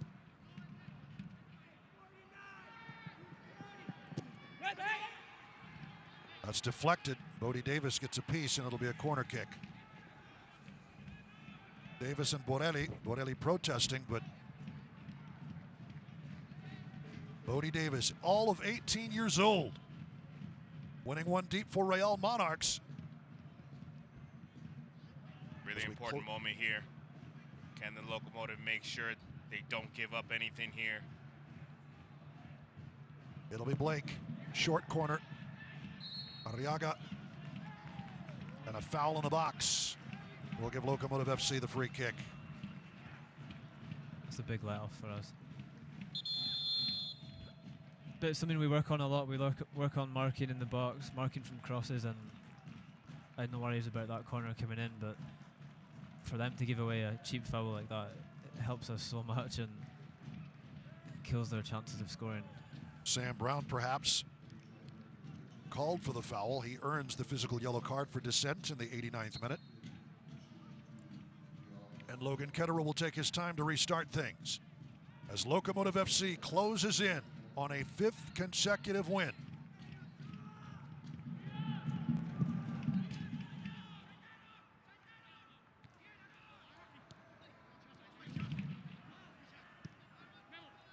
And the word is Leandro Carrijo and Macaulay King will be coming on for Diaz and Gomez.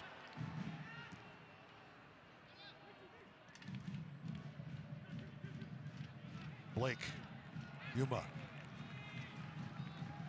He's shifty, isn't he?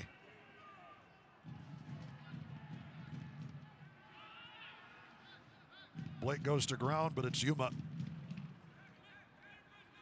coming in silently and taking the ball away. Back to Salgado. Flag stays down. Salgado running at the back line, gets around his man in tight. Top of the box and clipped over by Blake. It'll be another Chick-fil-A corner. Another really good run from Omar on that far left side. I'd like to see him as soon as he gets by that defender, instead of taking that last touch before looking for the cross, just have a hit. Keepers are not set; they're not expecting it. I think he can catch some keepers off balance if he's able to do that. Gomez certainly in no hurry to come off the field. Josue Aron Gomez, team's leading goal scorer with 4 in the season. He and Memo Diaz head to the Locomotive bench for Carrijo and Macaulay King. And a very solid performance from both players, but definitely have to be pleased. Memo Diaz should be pleased with his performance, getting the assist on the goal, his first professional assist. A very, very solid performance from him. Yeah, I'm delighted for Memo.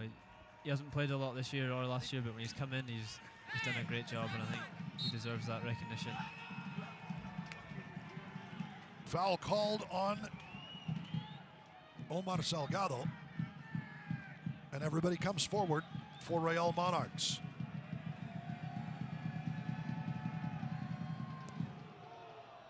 Out of the back into Jarrito stoppage time. 3 minutes of Jarrito stoppage time here at Southwest University Park.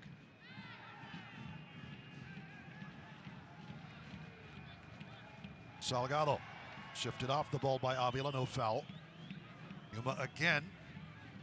Maris, Richie Ryan taken down, and a foul called there as things continue to get a little chippy. Kyle Coffey coming on, Devin Vega for Real Monarchs. Taking the place of Luis Arriaga.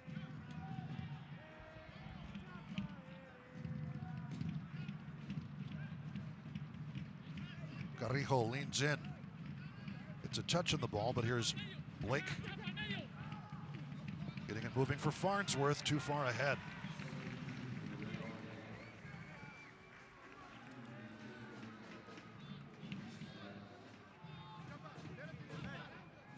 Final minute of stoppage time here at Southwest University Park. Carrijo. It's a touch back, it goes. Ochoa will loft one up. Farnsworth heading it a little further. Jerome. And he draws the contact and the foul. Coffey's unhappy. Seconds remaining from a 5th straight win for Locomotive FC. Becky. Salgado gets a touch, but it's right back to Real. And that is going to do it. 5 straight wins for Locomotive FC. A 4-point lead on top of Group C with United coming in next weekend. It's all coming up daisies from Mark Lowry. Real Monarchs 3-9-1. A very disappointing season for the defending champions, who find themselves at the bottom of Group C. We'll stick around. We still have more. We'll come back with the Estrella Jalisco Estrella of the match as things are contentious here. Looks like one of the members of Real Monarchs coaching squad. That is not James Olave.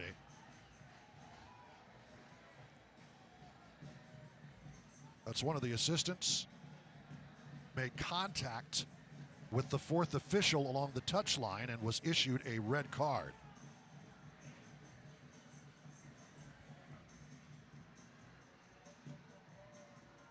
But a little contentiousness doesn't matter for Locomotive FC. A full 3 points for 24 on the season.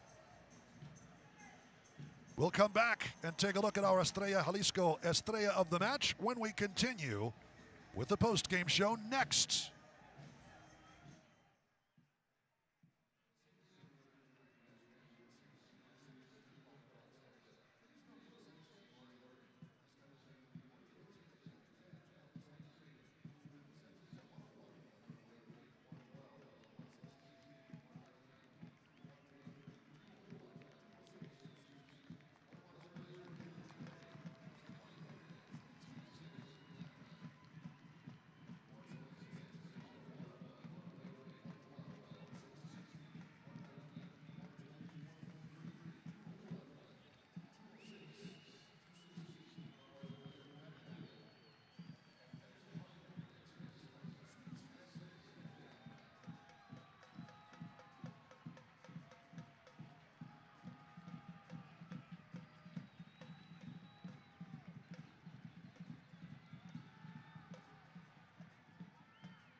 Welcome back. The final score here from Southwest University Park, a fifth straight win for Locomotive FC.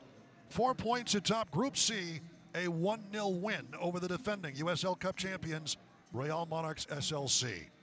Duke Keith along with Michael Balogun and Nick Ross with you here at Southwest University Park, but let's head downstairs. It's our Estrella Jalisco.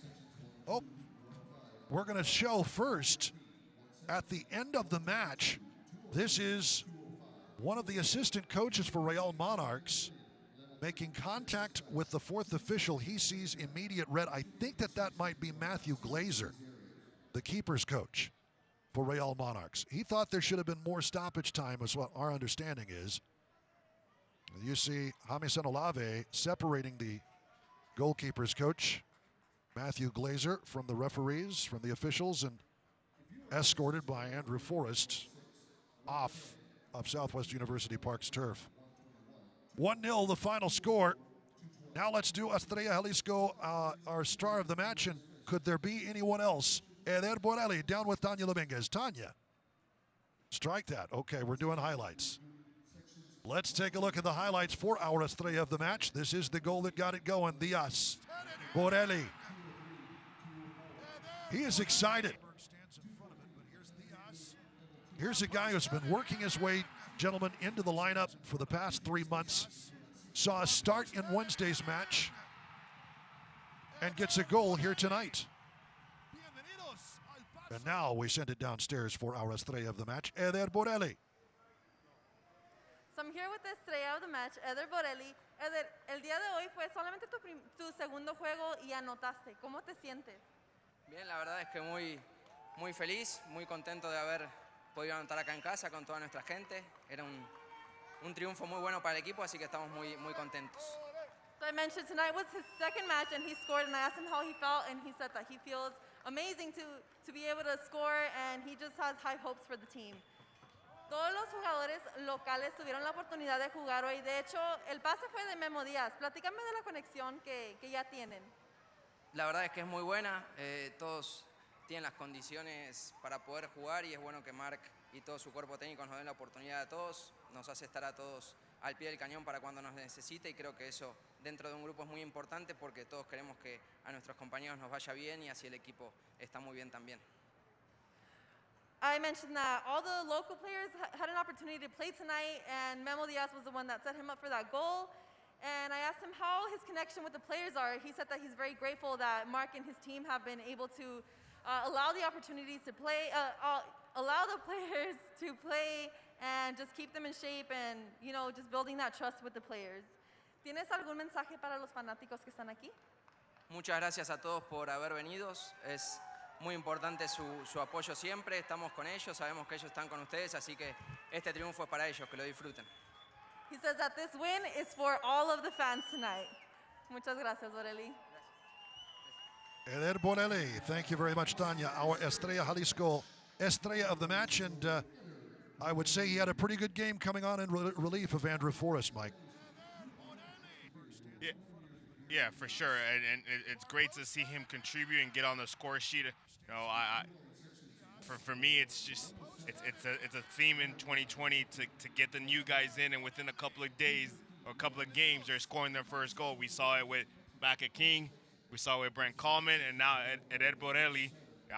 I'm not a betting man, but I'm gonna say it's probably gonna be soon. It's not gonna be too long before we see Leandro Carrillo get his first goal.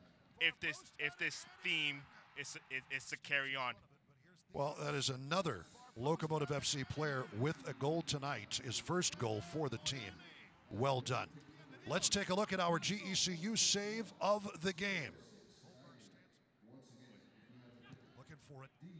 Logan Ketterer not called upon much, and that was about as bad as it got for him tonight. The Englishman Blake. And Nick, it was it was not an eventful evening for Locomotive's keeper. No, you've done well to find the save that he's made, actually. That's something he does every day in training. That's just a warm-up almost for him, but it goes to show how much we dominated the game, how comfortable we were from back to front. I think we dominated the ball, we dominated the chances. We'll be disappointed that we didn't score more goals, but Logan was solid all game, and when he had to be called upon, he did something like that, so very safe. That's from Jack Blake as Logan Ketterer, your GECU save of the game. On to the physical play of the match. And we bring in Mishak Jerome, the Haitian international, with a challenge right here. Bounce high and on the run. Again, Blake, another great stabbing effort.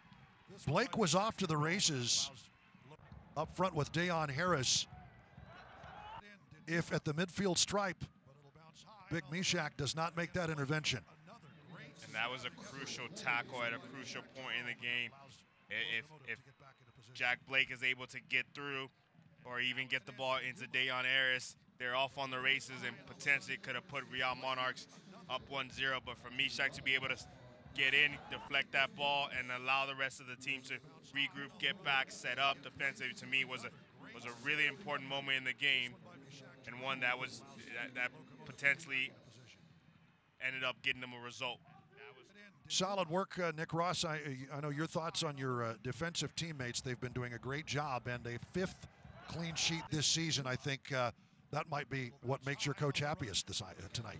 I think so, yeah. Going back to that tackle from Mishak, that was perfectly timed. I think it reminds me of the one a few weeks ago against New Mexico where he was in a similar situation, and this time he dealt with it so well and shut them out easily. And yeah, like you said, we've had a lot of clean sheets. I think coach will be disappointed that we've not had more. I think we should have.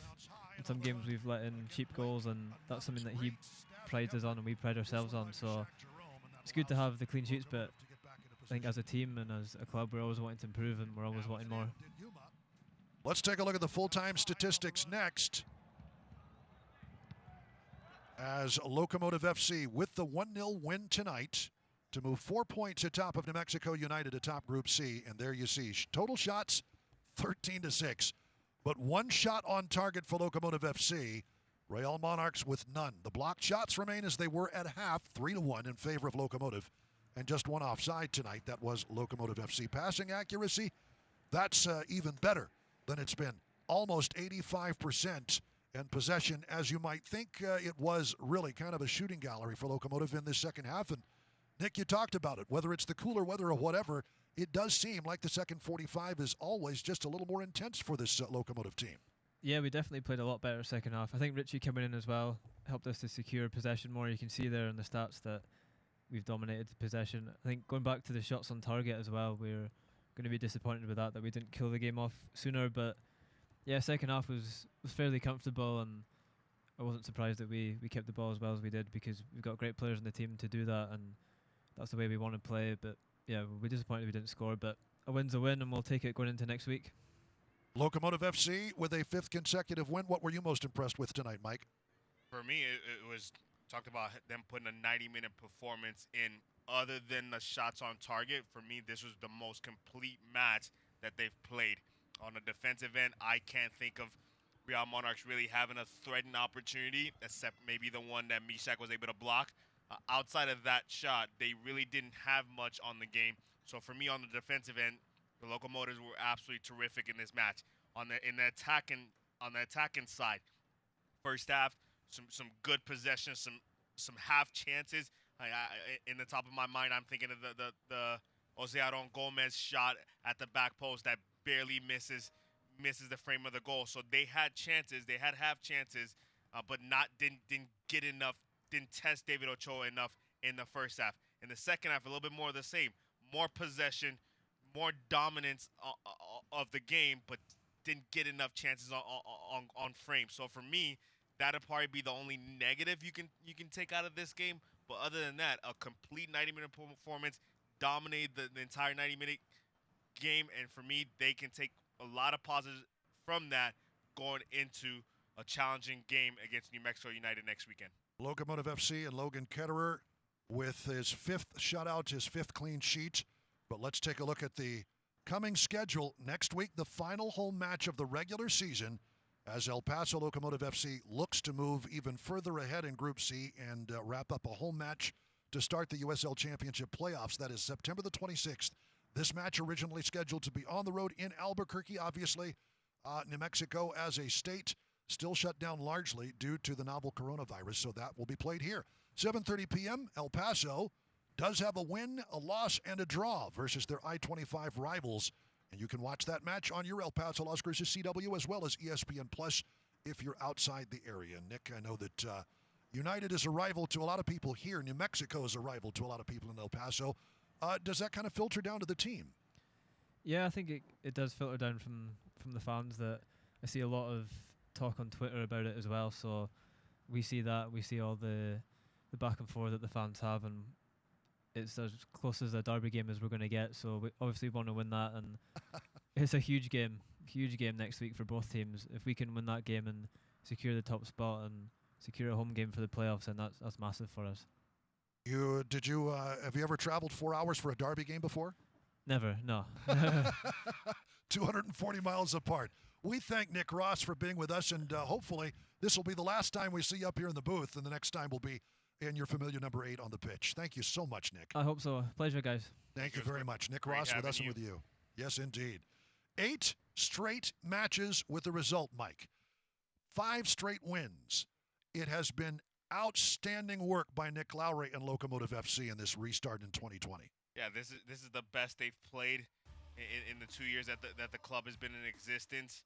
You know, most clubs kind of have that second-year slump, that sophomore slump. However, we're not seeing that from the Locomotive.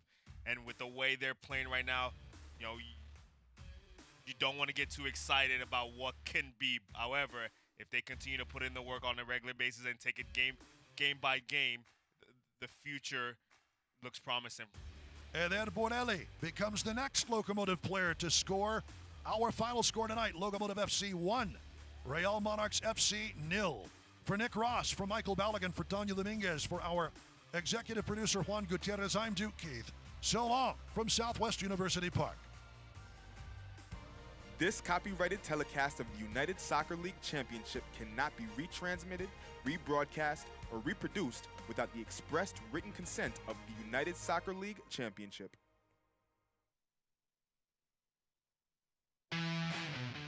Tonight's match was presented by Helen of Troy. Helen of Troy, elevating lives and soaring together for over 50 years.